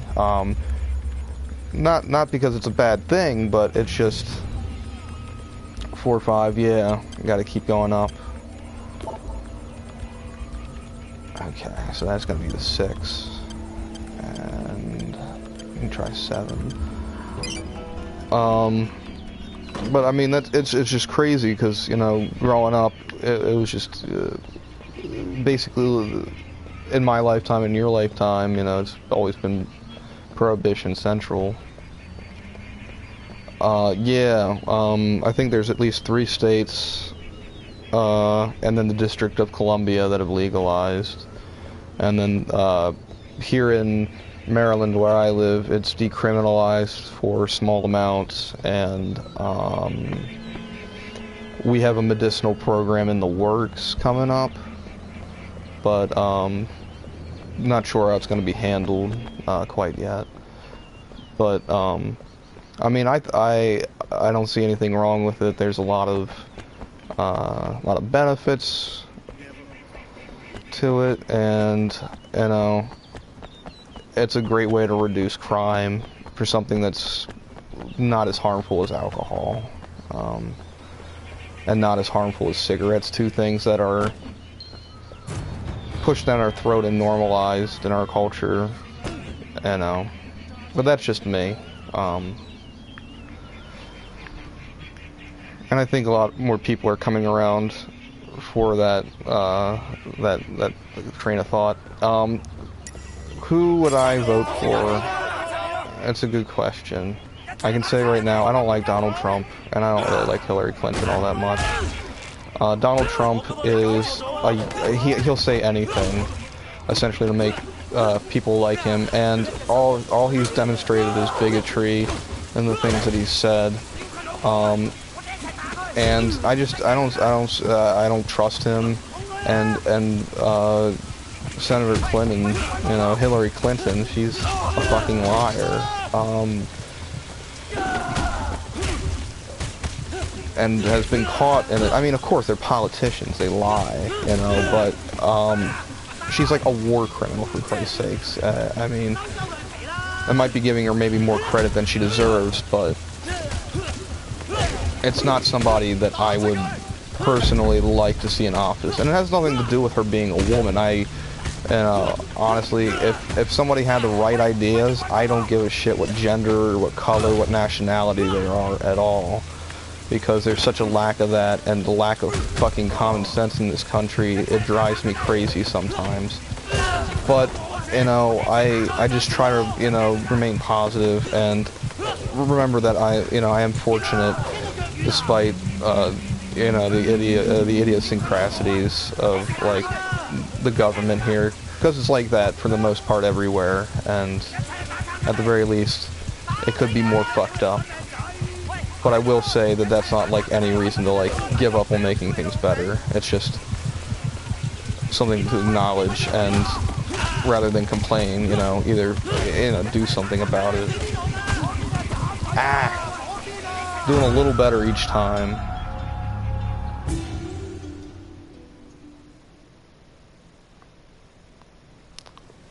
They may both be bad, but I think Donald Trump is the better of the two, don't you think? See, that's just a really hard question, man.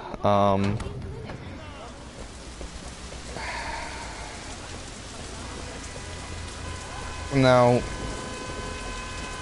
again, politicians say all sorts of things while campaigning. One of the things that struck me really weird and made me very uncomfortable with Donald Trump was him talking about essentially tagging Muslim Americans and, you know, ideas of essentially creating, like, the projects, you know, which is what happened with, like, a large amount of the black population, self-containing the Muslim population and, like, running surveillance on them, essentially, like, just straight up profiling due to somebody's religion, or like mostly skin color. I mean, honestly, let's face it, they're not looking at religions. You know, for Christ's sakes, you know, a white guy could be Muslim, and they're not gonna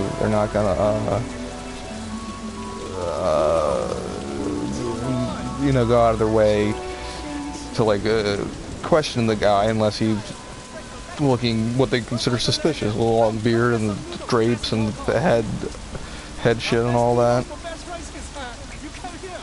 But yeah, you're right. Those are the two that it's all going to come down to. I mean, I like certain aspects of Bernie Sanders, and the reason being, out of all the candidates, he seemed the most genuine.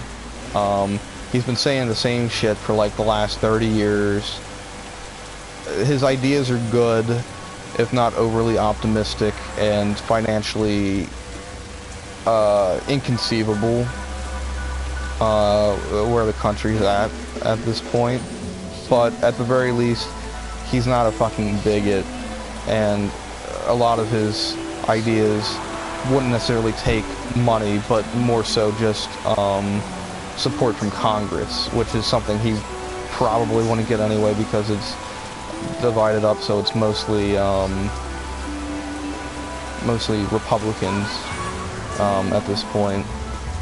So I'm gonna say Donald Trump probably it really depends on what trash comes out on Hillary and Trump between now and then. You know, it's just gonna. I think it's just gonna get sloppy, and you know, like there's shit now coming out about Bill Clinton riding on a Jeffrey Epstein, a known child sex trafficker. Bill Clinton, Hillary Clinton's husband and ex-president of the United States, has like on more than 26 occasions, if I recall correctly, ridden on Mr. Epstein's plane, which is famous for being like a underage sex orgy party, whatever, plane sex party, whatever you want to call it. And then he has like his own little fucking island where he has like all these girls, and you know, he's like court case upon court case, and been sued and in prison and all sorts of things over the years. And Mr. Clinton has found, you know, we found it suitable to associate with him. I'm gonna try Denlau Alley. Give a break to the basketball court for a sec.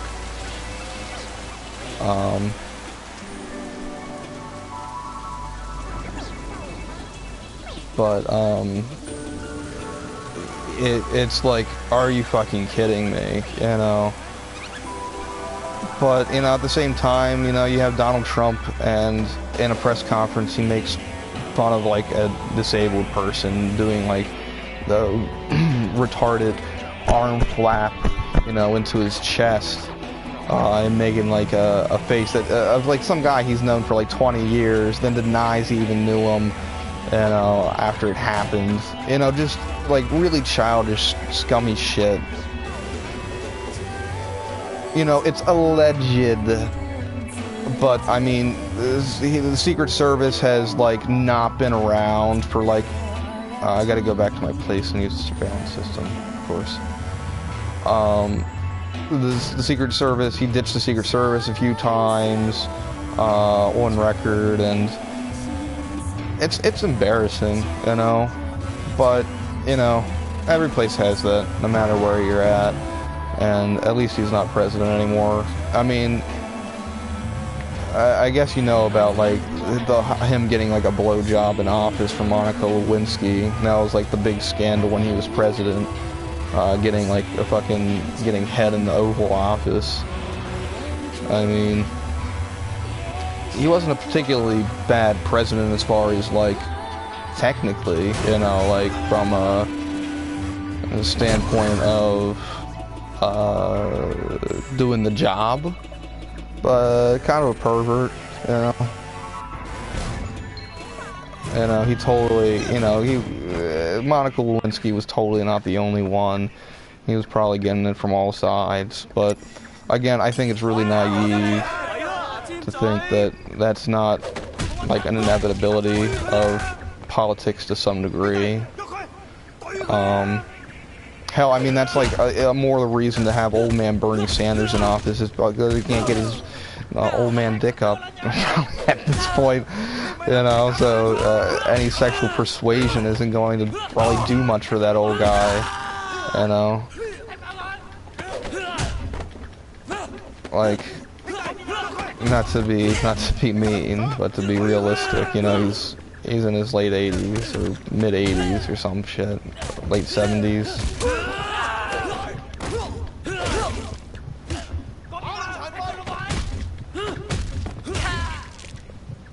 Okay.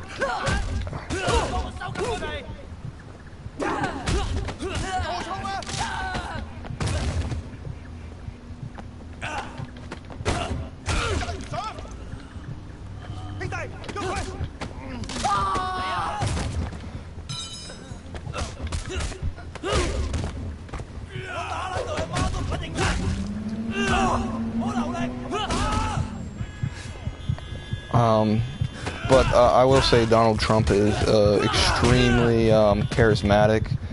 Fucking, I had that guy.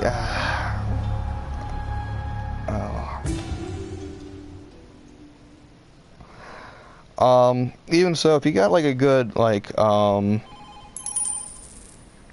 if he got a good vice president, somebody reliable, and he died in office,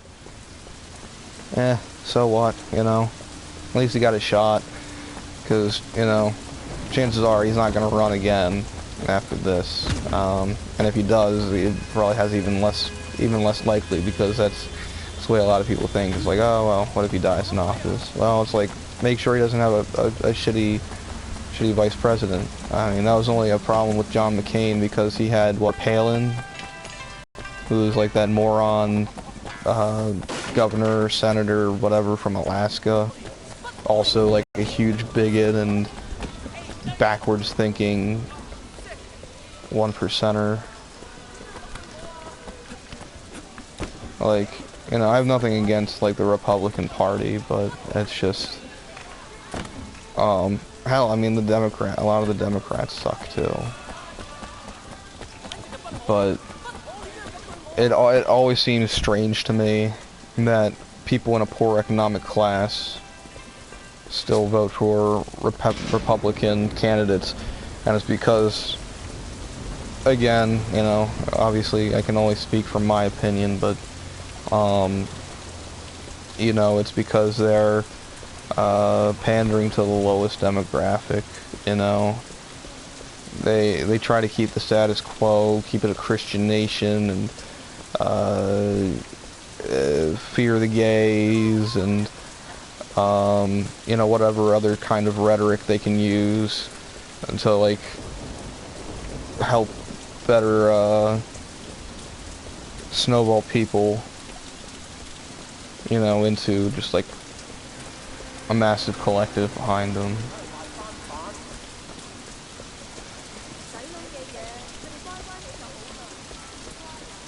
But because they know that's for the most part the Republicans represent the upper class, upper income class Americans, and there's a very, very small amount of those.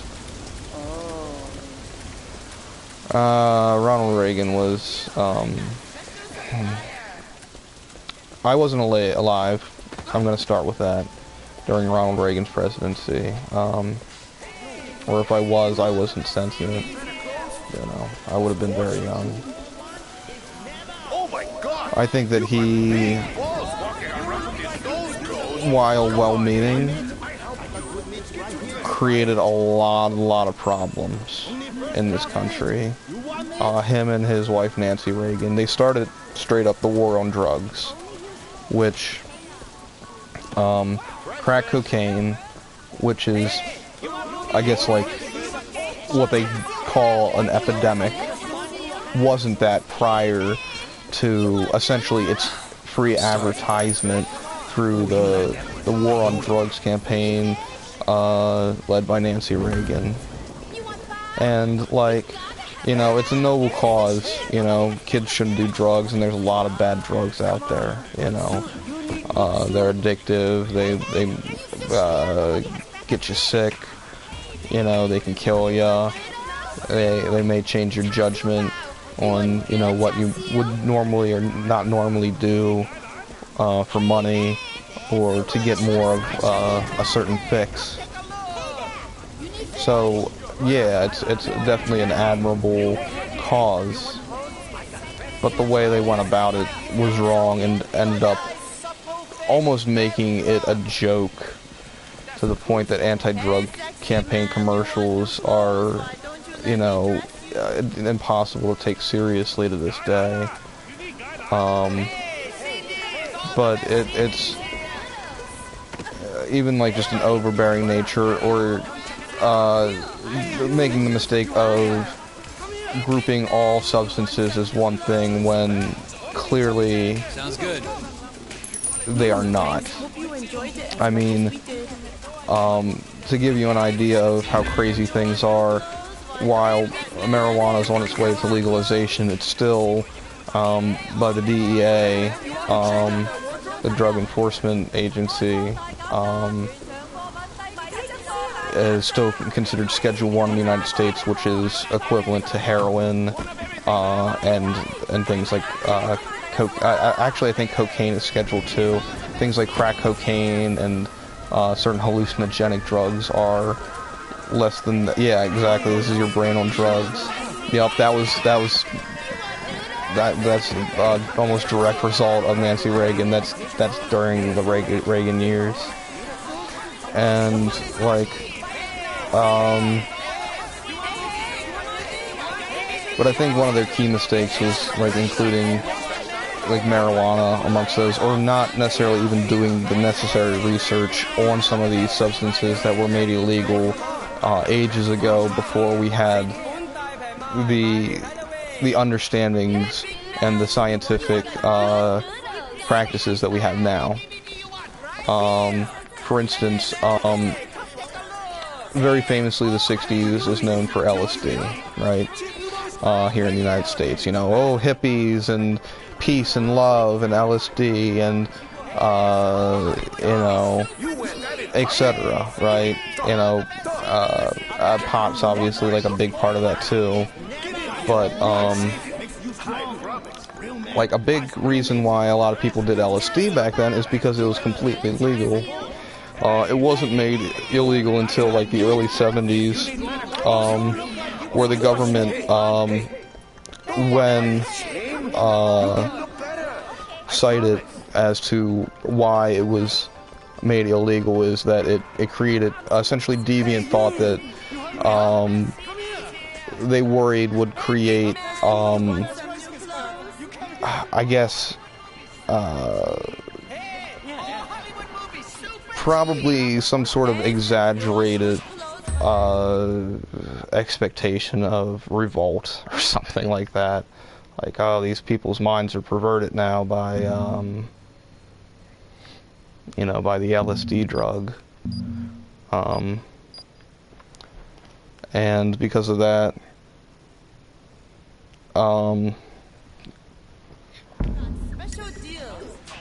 the studies on it were halted. There were a bunch of books written about it at the time. Even that guy Burroughs, he was like a little bit before that, but a lot of his contemporaries were a big part of that sort of beat author, B-E-A-T,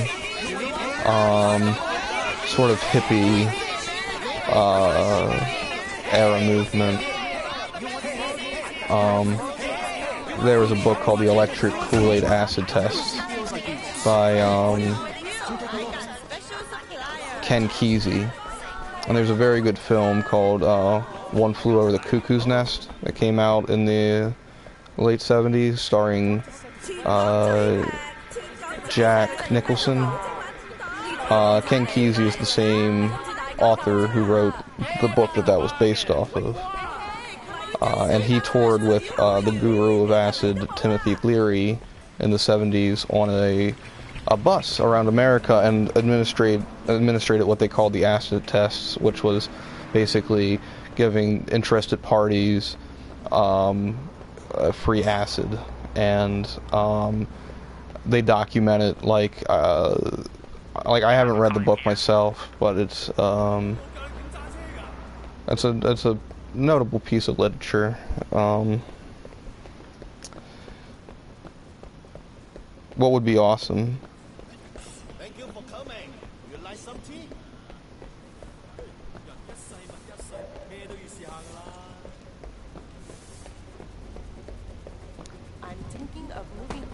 But I know like a few years ago there were some like supposedly some government tests with MDMA, LSD, and mushrooms for depression. Dropping acid with the Beatles, exactly. You know, Yellow Submarine, that movie, would be the perfect thing to watch on acid. Super trippy, and I mean, that's the next best thing to like doing it with the actual Beatles themselves. You're absolutely right.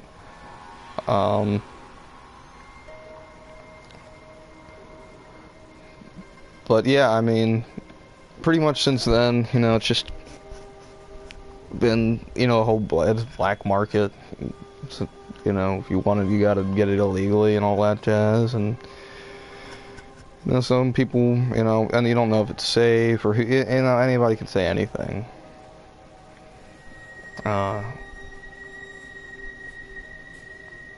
So, in my opinion, it's not worth fucking up your brain for, just because somebody thought it was a good idea to put, like, bleach, you know, in it or something stupid. So, but I mean, I think it's cool, alternate mindsets and everything like that, getting to see things from a different perspective. And, we got them. I think if it's done safely and, you know, with, you know, respect to, like, others and everything, you know, have somebody watching you and all that good stuff. I think it's an experience that could be positive for people, depending on their mental state and everything like that.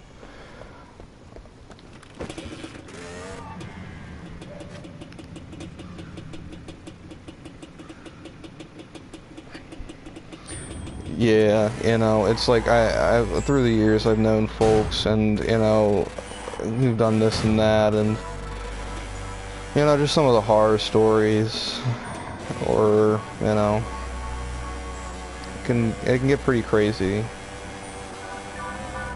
So, I mean, personally, I wouldn't,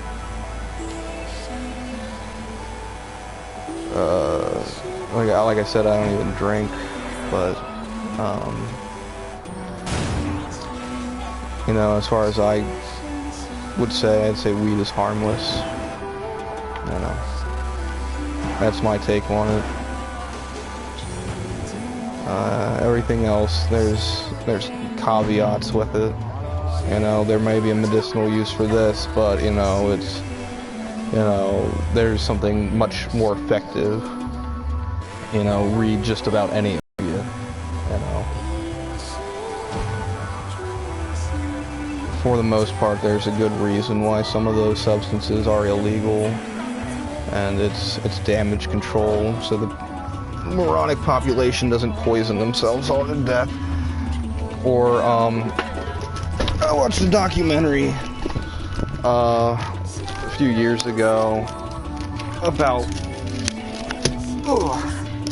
killed a spider, about a heroin epidemic in Russia, and how they believed it was like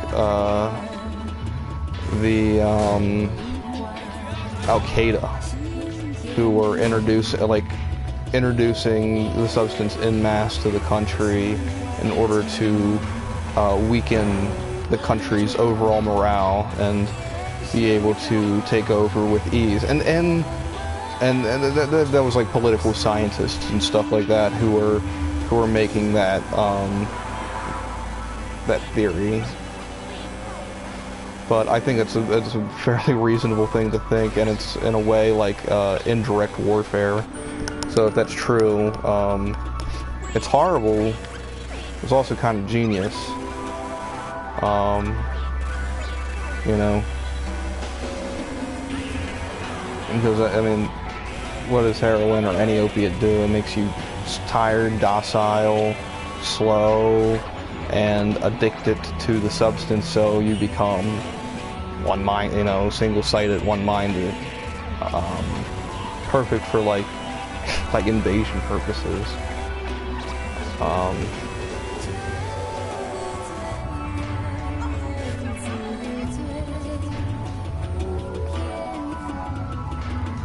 Yeah, I mean, honestly, I don't know. You know, it could be just, you know, Russian paranoia, which, you know, isn't, you know, out of the question, I don't think. But, I don't know. You know, the documentary made a pretty good case for it. It was just I think it was just a Vice documentary. They do some pretty good stuff. Usually insightful. Lately it's been a little bit more, I haven't liked as many of them, or I haven't bothered watching any really recently. I think they got bought out by another company, but they used to put out some relatively decent stuff.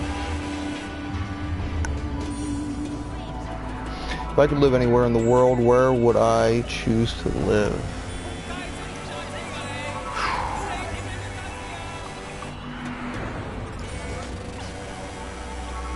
Well,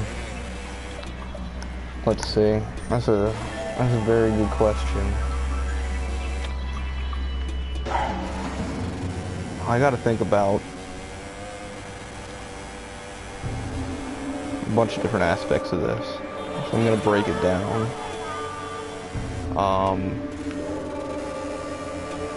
First off, I like being around my family. I don't have a whole lot of family. I got my 2 parents and a grandmother, my mother's mother, whom I live with. And I take care of my grandmother who has dementia, like during the day. Whenever my folks can't, you know, we kind of take turns. So I like being around them, but let's like say they're all dead. You know, worst case scenario, or you know, it happened naturally and beautifully and all that jazz. Let's say they're not around. Let's say I don't have any friends. Either, you know, around here I got a handful of friends, very few people I like associate with outside of like maybe work or something, but let's say I don't have any friends either. So there's nothing holding me to this place, you know. Otherwise, you know, it's relatively meh town, you know. It's near stuff. It's not too dangerous. Anytime you're ready. And there's an okay amount of options for food, and very little to do, but it's just about anywhere. Thanks for nothing. So, fuck this place. Where else would I live? So, there's 2 different ways to go about this. One, I could say like someplace I've never been, or I could go through the places I have been, which is not a ton, but I guess more than some people. I've only been out of the country once, been to Japan, and went from Osaka to Tokyo. That was my trip. Made a few stops off otherwise, and I liked it. It was a cool place. It was clean. People were really nice. I felt a little special because, like, I was the minority, you know, whereas, you know, it's definitely different having people kind of turn and look at you rather than just kind of blending in. And there are good and bad aspects to that. You know, on one hand, you know, I'm sure there are days that I really don't feel like putting up with that shit. But on the other hand, it's kind of nice and positive.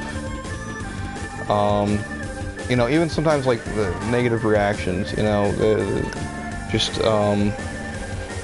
because it all comes down to curiosity, and anger just comes from like misunderstanding most of the time. So not too concerned about anything like that. Crime's minimal. There aren't any guns in Japan. That's pretty cool. So that's the only place out of country I've been. Here in the country, I've been to Florida. Breaking down that place. It's hot. It gets really fucking hot sometimes. It has some beautiful beaches. It's pretty much all flat. There's no hills, and a lot of fresh fruit. For instance, avocados are kind of hard to come by where I live. Like fresh ones, good ones. Whereas in like Florida, they're plentiful and cheap and good. But on the other hand, Florida has humongous ass bugs, and a lot of them. And amongst other like unappealing wildlife. It's also like infamous for old people, and it's still relatively conservative as far as laws go. It is in the South after all. So personally for me, Florida is not a place I'd want to live. That's just me. It's not too bad to visit. I have like some cousins out there, a little bit of family out there, but relatively minimal. So otherwise, I don't really have much of a reason to go out there unless there's like some sort of something in particular, something specific that I want to say. So, then I've been to like neighboring states, places I could drive to. Pennsylvania. It's kind of a rustic place. It's more northern in the United States, and connects into New York. I don't hate it. I don't love it. There's certain places that I find are really like comforting in a way. Maybe because there's like more old-fashioned feel to it or something. But that's where Gettysburg, where a big part of the Civil War happened, and a famous old Abraham Lincoln with his beard and top hat and shit gave the Gettysburg Address. That's like 20-30 minutes from me. So I'm not too far from that. I really want to beat these guys this time. If I take my time, I think I can do it. Come on. It's like they don't want to strike at me because they know I'm gonna triangle the shit out of them. Come on. There. Boom.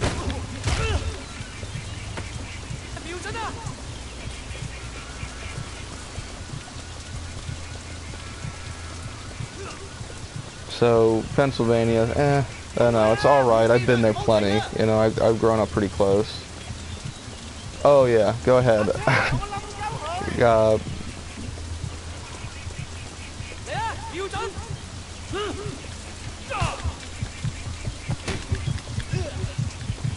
And like, I don't think there's anything wrong with like Washington D.C., but it's not really my jam. It's just kind of hustle-bustly. The crime rate's like a little higher than I would like to like live in. And it's hella expensive. Stay in the US, move to Asia, Europe, or God forbid Africa. Yeah.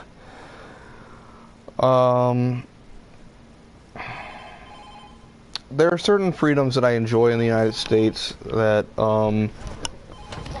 I think I could live without for several months at least, in like an Asiatic country, or I'm not too into European. I'm gonna be honest. I think maybe like from a tourism point of view, maybe it might be fun.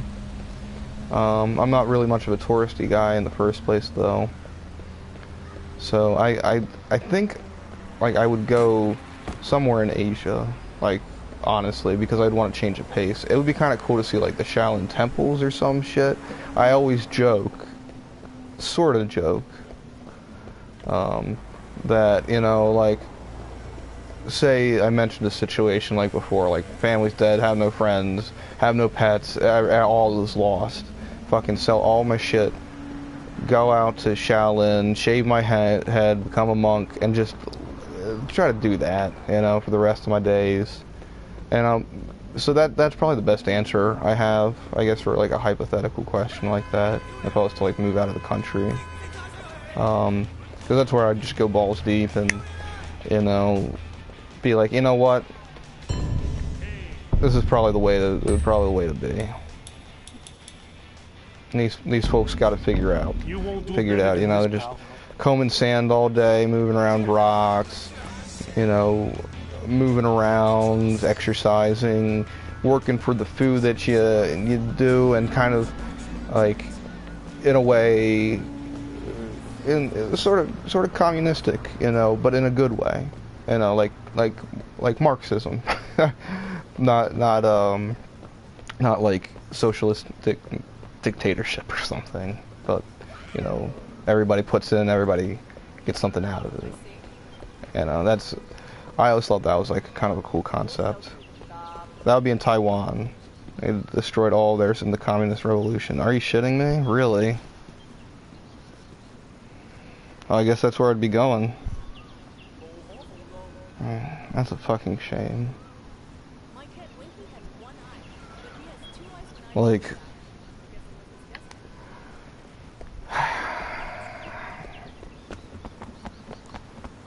when I was younger, you know, you know, pretty much would read anything and get my hands on. And I read the Communist Manifesto by Karl Marx. And, like, the dude had a lot of really good ideas. But what I would always say to people when they'd ask about it, you know, is like, it's something that can't be done within because of natural human nature. There's a certain inherent greed that people have that even in minimal stages, you know, can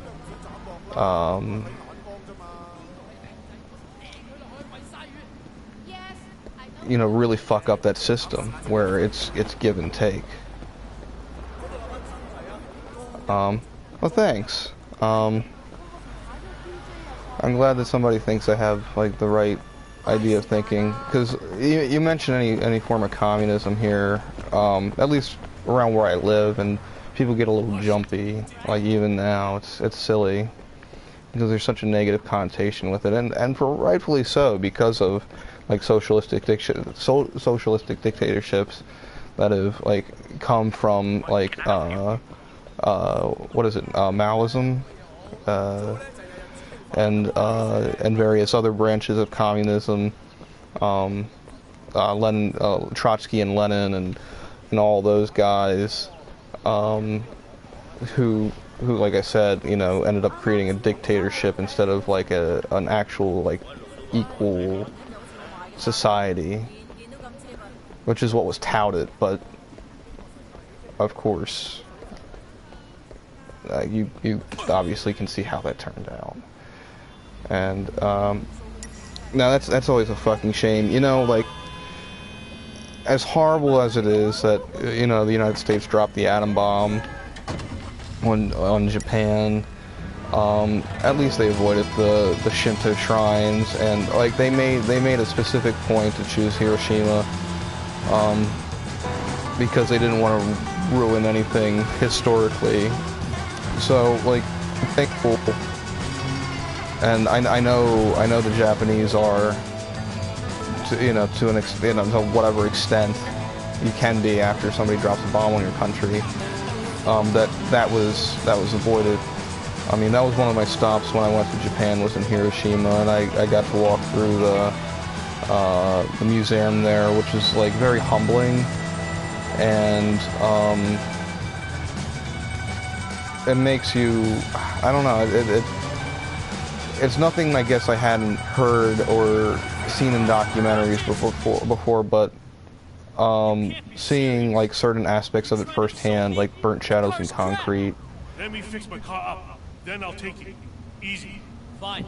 Or, you know, pieces of skin or flesh, or, you know, just all the different aspects that those two bombs had on the country is it's crazy. Not much. You? How's your dad? I did notice there was only one, like, inconsistency I noticed between, like, how the museum portrayed Hiroshima and how the United States, basically there was just an absence of mention that the Emperor of Japan knew that the bombs were going to drop, because the United States, you know, blah blah blah, you know, told him, you know, like, hey, do this or this is gonna happen. And he didn't order evacuation, which led to additional casualties, though frankly the effects of those bombs were so great, even through evacuation, I don't know that it would make really, I'm running out of time. I gotta find that next spot. Shit.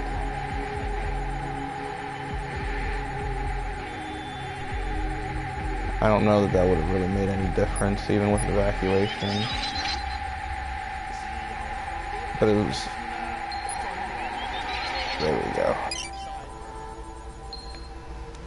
Sweet. 6 seconds to spare. But yeah, that was the only thing I really noticed. The radiation's pretty minimal.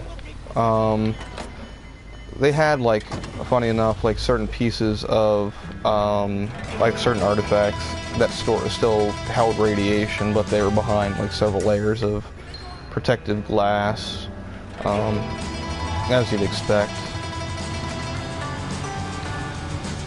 But yeah, certain areas of Hiroshima still contains levels of radiation. But it's livable. Oops.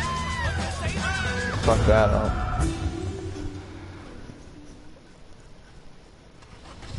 Can't take the turns so fast in this game. You gotta sometimes. I notice you have to. Well, at least with these trucks and shit. Sports cars, they tend to do pretty good on the turns. I've noticed. Oh, yeah.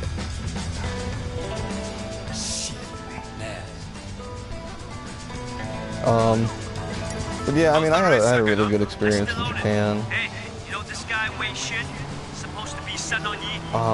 Very polite people.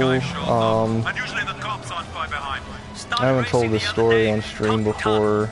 But I've told it like a million times prior.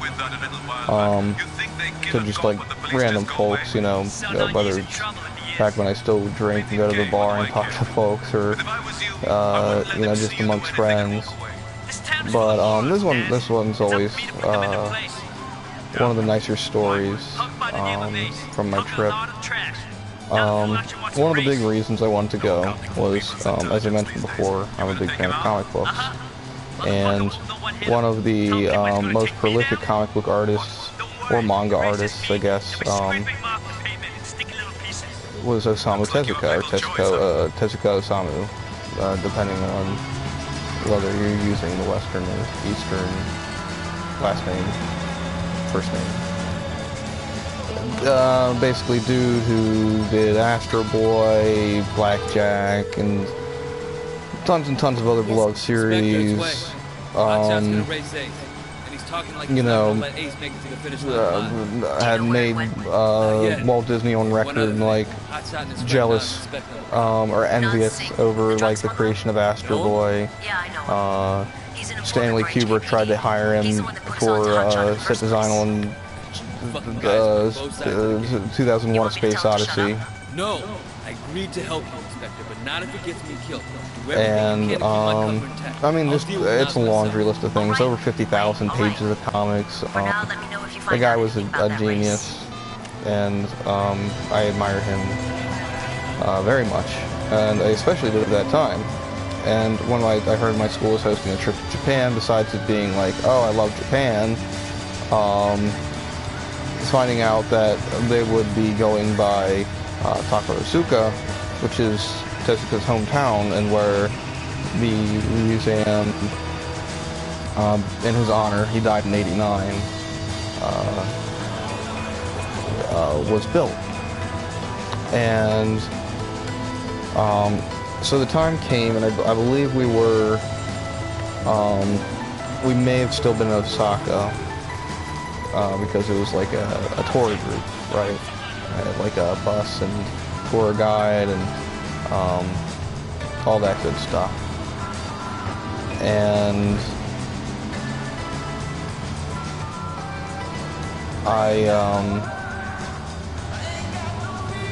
blah blah blah blah. There was like a day that they went to like museums or some shit, right? Or some temples.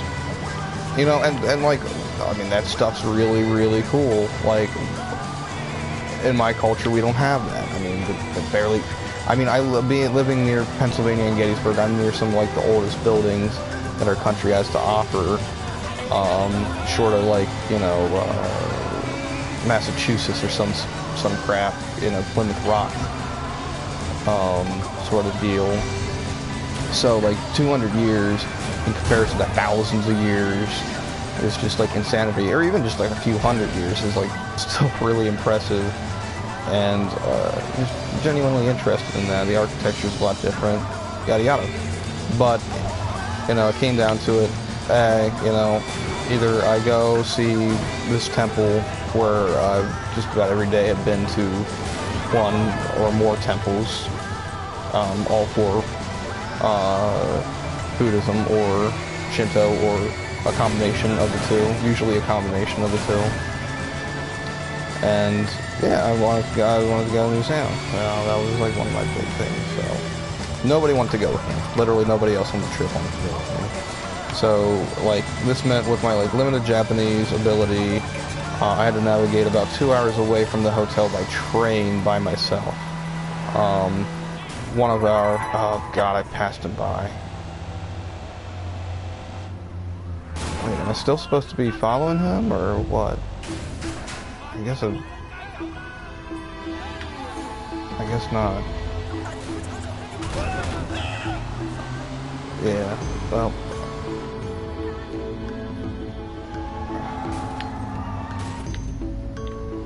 Anyway. So, tour guide is on her way home, so she takes me like first 2 stops. I had like a map, that this nice Hawaiian gent printed out at the hotel for me.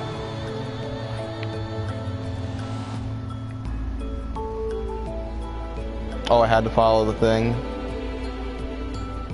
or the arrow. I'm just gonna follow the arrow, I guess, since I lost the car. But yeah, so I you know, parted ways with the nice tour guide, and the rest of the journey, like halfway, you know, give or take, had a few train switches and all that. Oh, the blue thing? Okay. Alright, yeah, I got caught up in my story after following, not realizing I had to just go back.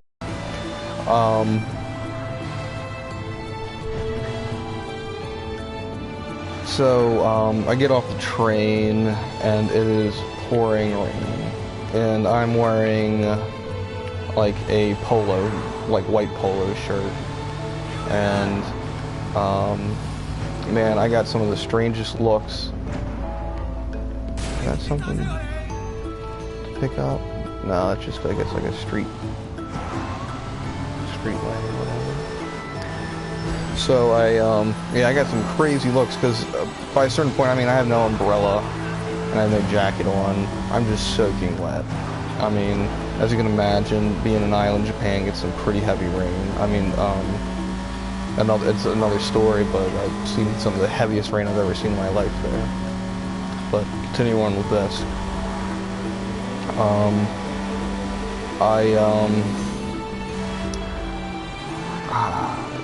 Made my way into Lawson, which is like a 7-Eleven, or what would you call it, like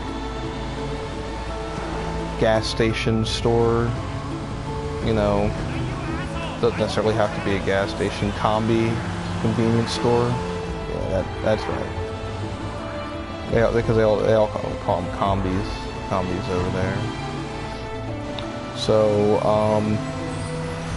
yeah, not before getting like chattered at by like some old woman. I don't know what she was saying, but she was going so fast. But she didn't seem happy, and that was probably the only negative, potentially negative reaction I got while in the country.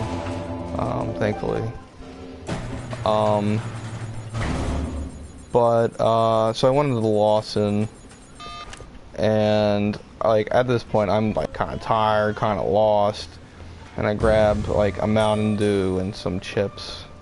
And as I'm checking out, I pull open the map, and I ask in my broken Japanese, hey, you know where this is?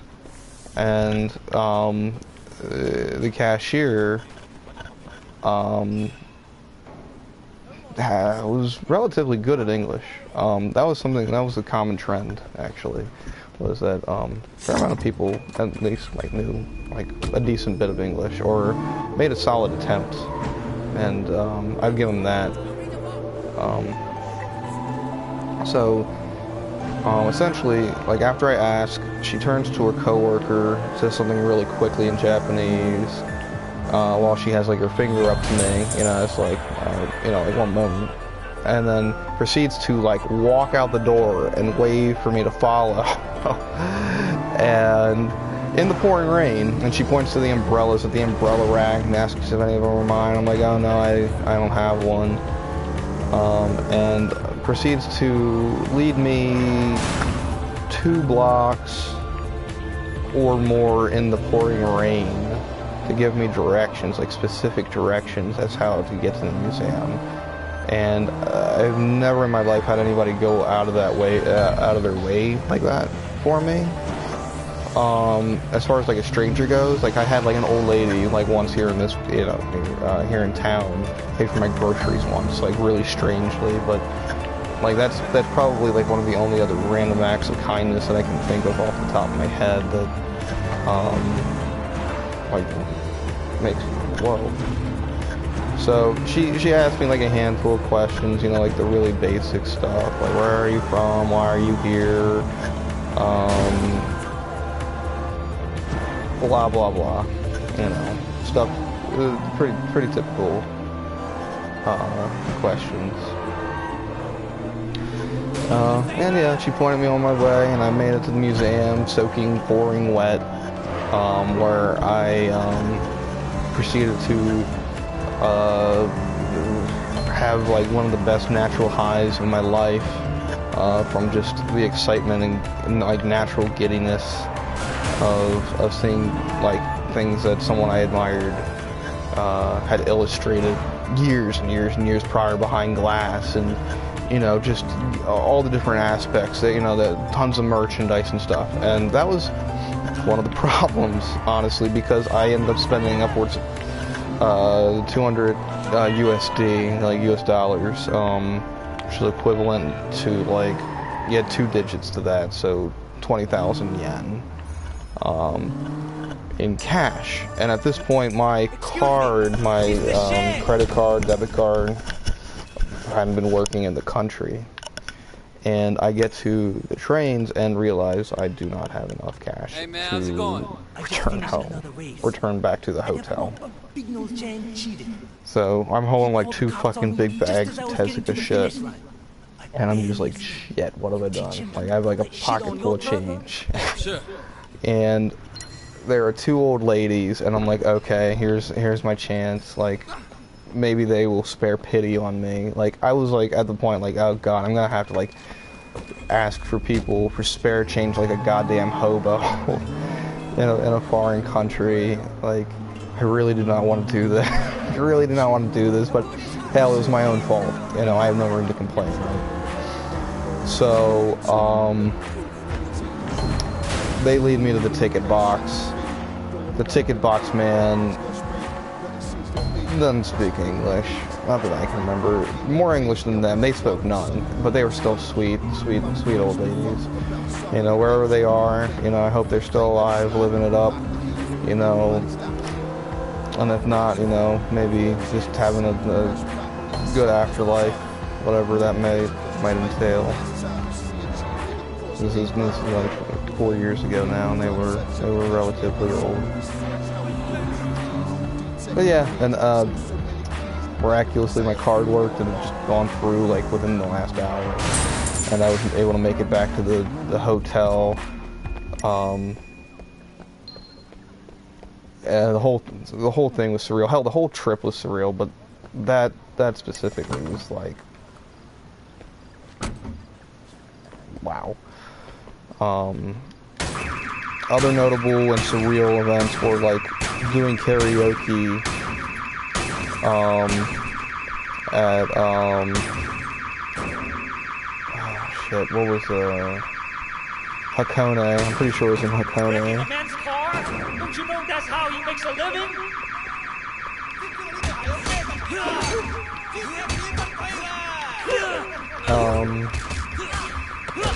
And like there were a bunch of I guess it's like some sort of trip. Lots of older Japanese folk.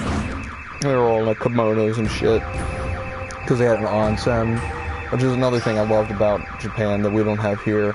This public bathing just would not work in this country at all. People are fucking slobs and don't have the sort of like ingrained respect that's present in a lot of Asian cultures. Yeah, exactly. Japanese hospitality, it's nuts. But you know, I was like singing and they were all dancing. Like, I mean, like I have like a relatively good singing voice, I guess. But you know, I was doing a lot of English songs, and I'm sure it sounds a lot better than I don't pause. But they, you know, I had an audience. You know, that felt pretty cool. I still play music to some degree today, but for several years, like I had like a rock band of my own, and that I was like the front man of, and wrote like a few cool adventures here and there.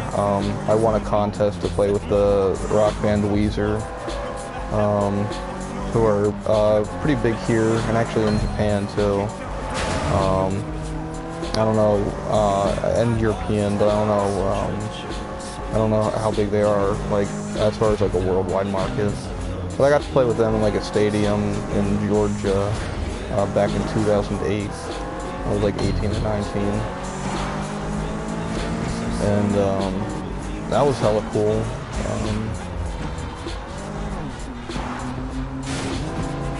I always liked music a lot. Nowadays, I'll write a few songs a year and put out an album for fun. I don't know that I've ever really looked at it as like a viable career path. I think it was just always just, I enjoyed learning about the process that went behind music, and it definitely opened up my appreciation for a lot of different stuff.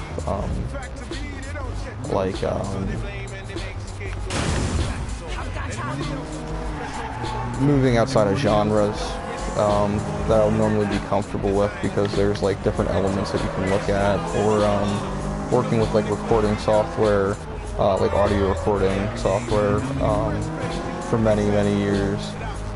Gets you looking at music from a different angle too. Like, you may not like a song, but you'd be like, oh man, that motherfucker did some like hella sweet production on that track. Like, you can tell that guy knows what he's doing. Like, for instance, that pompous asshole Kanye West is an excellent producer,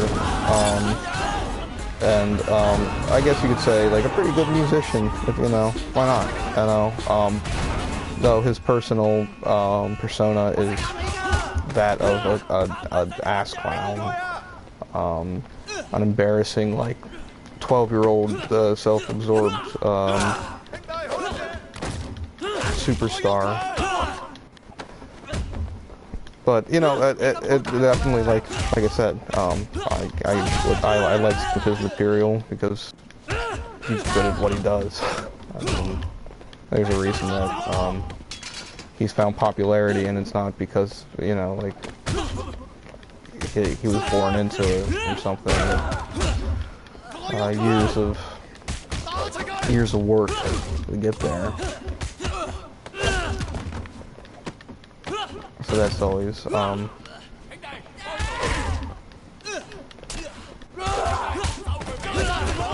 there are way more inspiring stories than fucking Kanye West. I mean, if you look at like hip-hop, Wu-Tang Clan is probably like the best example, where they came from god near to nothing, and within 5 years became the biggest hip-hop group in North America, if not the world, for a while. And helps in a lot of ways bring martial arts, Chinese culture to the mainstream with their music, because they used a ton of sampling, and Chinese film, especially kung fu film, has an extremely close connection with black culture in the United States, and because there are similar themes and struggles that mirror that of what you know, the blacks have had to go through since the abolishment of slavery and everything, and segregation, and you know, they're relatable stories, or for people in lower income neighborhoods where shit is still run, you know, by thieves and gangs, or you know, a lot of them grow up where, you know, it's taught that, you know, the drug dealing is like an actual viable career path, you know, and to expect to be in and out of prison and all that, you know, it's but there are certain like elements to the old kung fu films that you can definitely see the connections, and even you know, the different tropes that you find in those movies, with the protagonists and everything, and a lot of times they're redemption stories or revenge stories. Like some of my favorites are like the 10 diagram. I don't know what the titles would be originally, but here the 10 diagram pole fighter is a really damn good one. Gordon Liu was a really good actor. He was like in 36 Chamber. I think he was in 8th diagram pole fighter too. Oh, can you listen to any of my albums? Yeah, absolutely. You can go to howaboutthis.bandcamp.com, just like that, HOWABOUTTHIS, like How About This. .bandcamp.com, and basically all my records are on there, free for download, free for listen. Like I said, it's not really any sort of, it's just something I do for enjoyment for myself, I guess, and if other people like it, awesome. It's always really exciting, and helps me make more material, and like keep content coming out with that encouragement. But yeah, absolutely. You know, let me know what you think.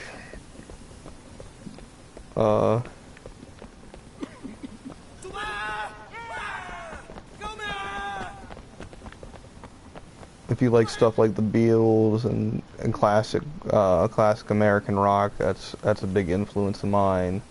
Though I try to like my best to incorporate like local vibes, something that feels like it comes from where I live, you know, which I guess you could say is like the Baltimore-esque area. I don't live quite in the city, but I live relatively close.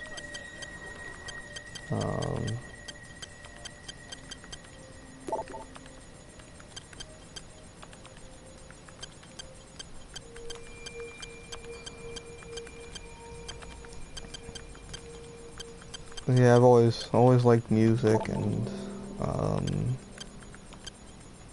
over the years picked up different instruments.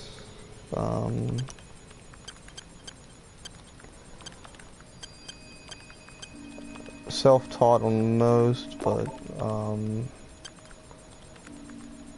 I received vocal lessons. I studied like Italian opera for a few years at the local small music store, just kind of like a hole-in-the-wall place, but they had like some decent instructors. The guy who taught me was this fellow named Stephen Shipley. Stephen Shipley? Charles Shipley, I'm sorry. Charles Shipley. I knew someone named Stephen Shipley when I was younger. Not the same person.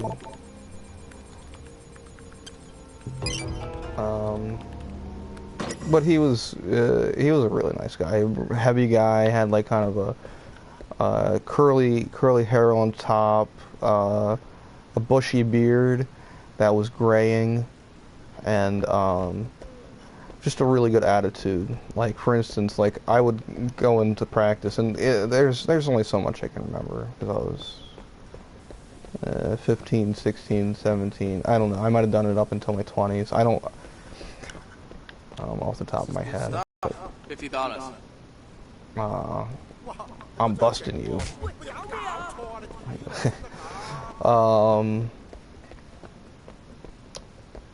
Oh, but he would always say, so I'd go in, he'd go, how are you? And I'm like, oh, I'm alright, you know. And, he would always be like, you know, what I always tell people to say is, I'm doing great and getting greater or something. You know what I'm saying? Like, just like overly positive vibes. But at the same time, he was mellow. There wasn't like necessarily like a sense of excitement beyond what was told in his face.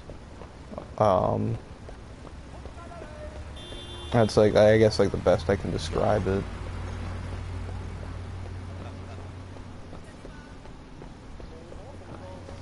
Yeah, like, it was kind of an unusual find because, like, I started playing music when I was... Well, my first instrument I played in school, like school band. I played trumpet for like 2 years in elementary school.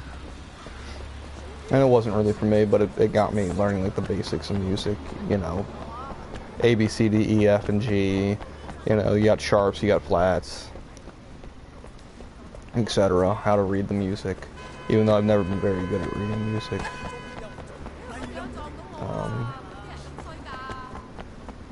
And then when I was about 12, I want to say, I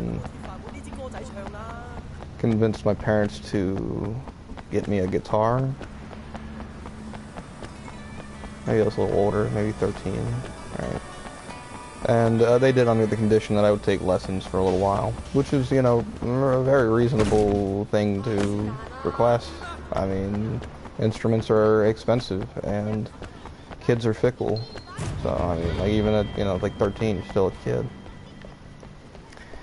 So, I took lessons with this guy for a while, named Billy Devers, and he was a cool guy.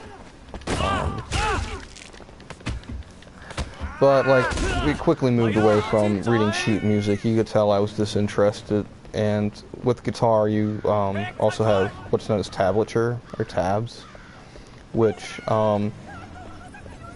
is decided, like, you read it, there's 6 strings on a guitar, right? And you have your high E and your low E, and your high E would be the top, the first line, right? And the low E would be the last line, the 6th line. And on a guitar you have various frets, which essentially change the tune of the guitar.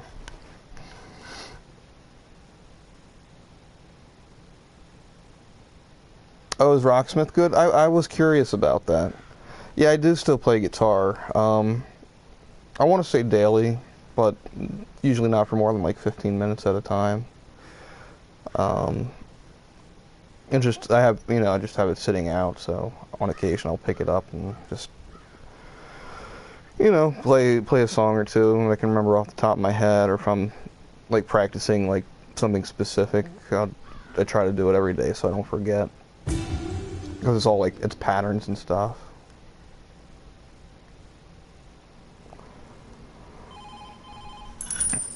Yeah, I'll definitely look into it. I know it's like, for the game, it's gotten relatively cheap.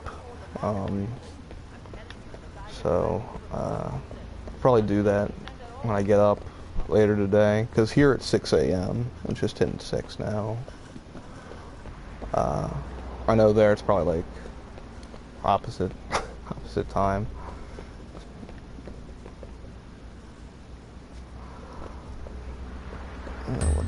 What do I need to do? All this time, I still haven't beat those assholes at the baseball, or I keep calling it a baseball court, basketball court. God. See, that's a sign that I'm getting pretty tired. Oh, I am on a console. I'm on PlayStation 4.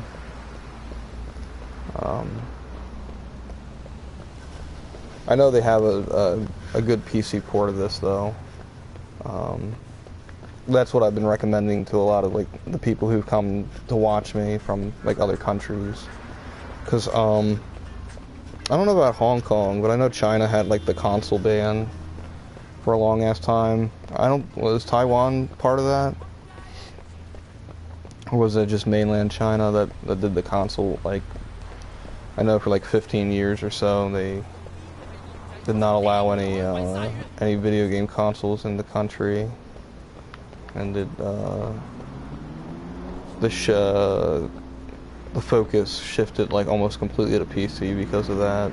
You had like a few systems like the iQ, I think was what it was called, from Nintendo. Which they like were able to do workarounds because they built the games into the system as long as it wasn't cartridge based, and like handhelds for some reason weren't part of the bill. Only mainland, they like to brainwash and isolate their people, unfortunately. Yeah, like my buddy Sun Zhengyi, my mouth is kind of dry. It starts to become like tongue twisters. I remember asking him about video games, and I'm like, oh, you play any video games? And he was like, oh no, video games, they rot your brain, you know, like very right, conservative, misinformed perspective. You know, kind of like the same idea, like video games make you do crimes or make you violent, or the school shootings or whatever you fucking blame them for, because in the end, media is media. You got your music, you got your books, you got your movies, you got your video games, you got fucking toys, goddamn anything can be used to blame, you know, alcohol, drugs. People just look for scapegoats. And the majority ends up suffering because of it. But I mean, I don't know. As long as people, you know, as long as there are people out there who like to inform themselves and, you know, not willy-nilly go with the flow just because it's the easiest way, you know, like stand up for the shit they believe in, and hopefully have relatively reasonable thoughts if they have a loud enough voice. I mean, an issue going on in America, here's a real current issue for you within the last week or so, is the department store Target is allowing transgendered folk to use male, female bathrooms of their respected chosen gender. And the conservative Christian Bible thumpers are obviously very upset about this. I mean, even in my own hometown, there were signs, people were protesting outside the Target, just propagating hate, you know, smiling while they do it, wearing ties and acting as if they're doing the right Christian thing to do, whereas their fucking Savior Christ, you know, taught, you know, acceptance and, you know, loving your fellow human being and not just fucking creating animosity just because you don't understand something. because people bandwagon on fucking everything. You can't help it. There's a group mentality. We all do it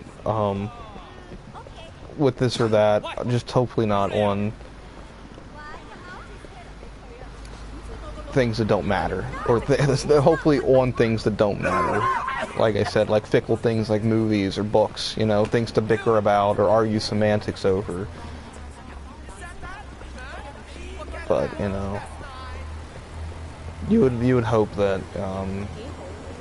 people would at least have. It's just like what I was saying before. You have feelings, I have feelings. How we like. How our mind interprets information may be different to certain degrees, but in the long run, we're genetically made out of the same material, and we are just, for the most part, self-aware animals who have declared themselves like better than any other race because we are good at making shit. And good at communicating, and good at reproducing, and good at destroying, and good at... I mean, there's a reason why, you know, we don't have, like, a cat president. Or, you know, like, dogs that lead the country. You know, in some ways, you know, I mean, honestly, that sounds a lot better than, like, the situations that are going on in some places, but...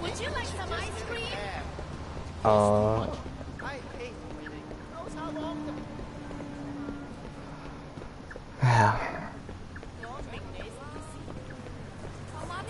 So, you know, you just don't, you know,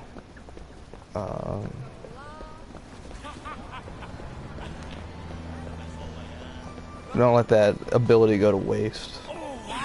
You know, life's about enjoying yourself. You never know when you're gonna go. You know? And you gotta do what makes you happy, but you also gotta balance shit. And hopefully making other people can also make you happy. Because that's like it's free, and not only you are feeling good, but somebody else is too. It's like one of the best things you can do.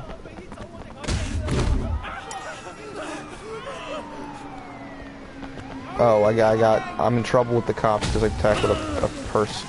Are you joking? No. Oh, there we go. Haha.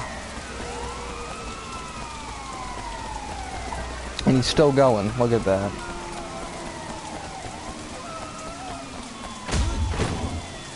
I didn't drop it. I don't care. I'm getting out of here before I get arrested. Oh, whoa. My car just got blown up. Well, it's not really my car. Look.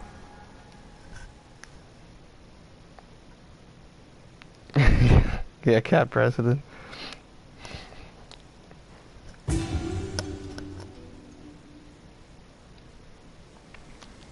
And like, I don't think everybody should, you know, think the same either. You know, I think arguing and even conflict to a certain level and degree is what makes the world go round and interesting, and why there's progress.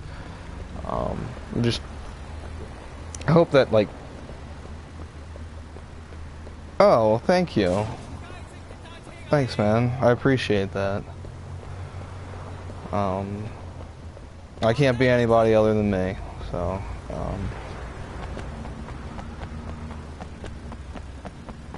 trying to do that would be, you have way more energy than I ever have at one time. Yeah, absolutely, man. I'm jumping off myself.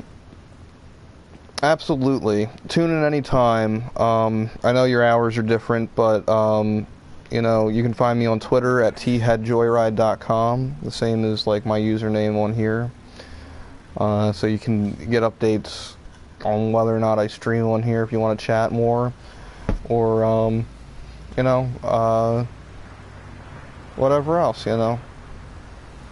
I hope you have a good one, man. Have a nice night.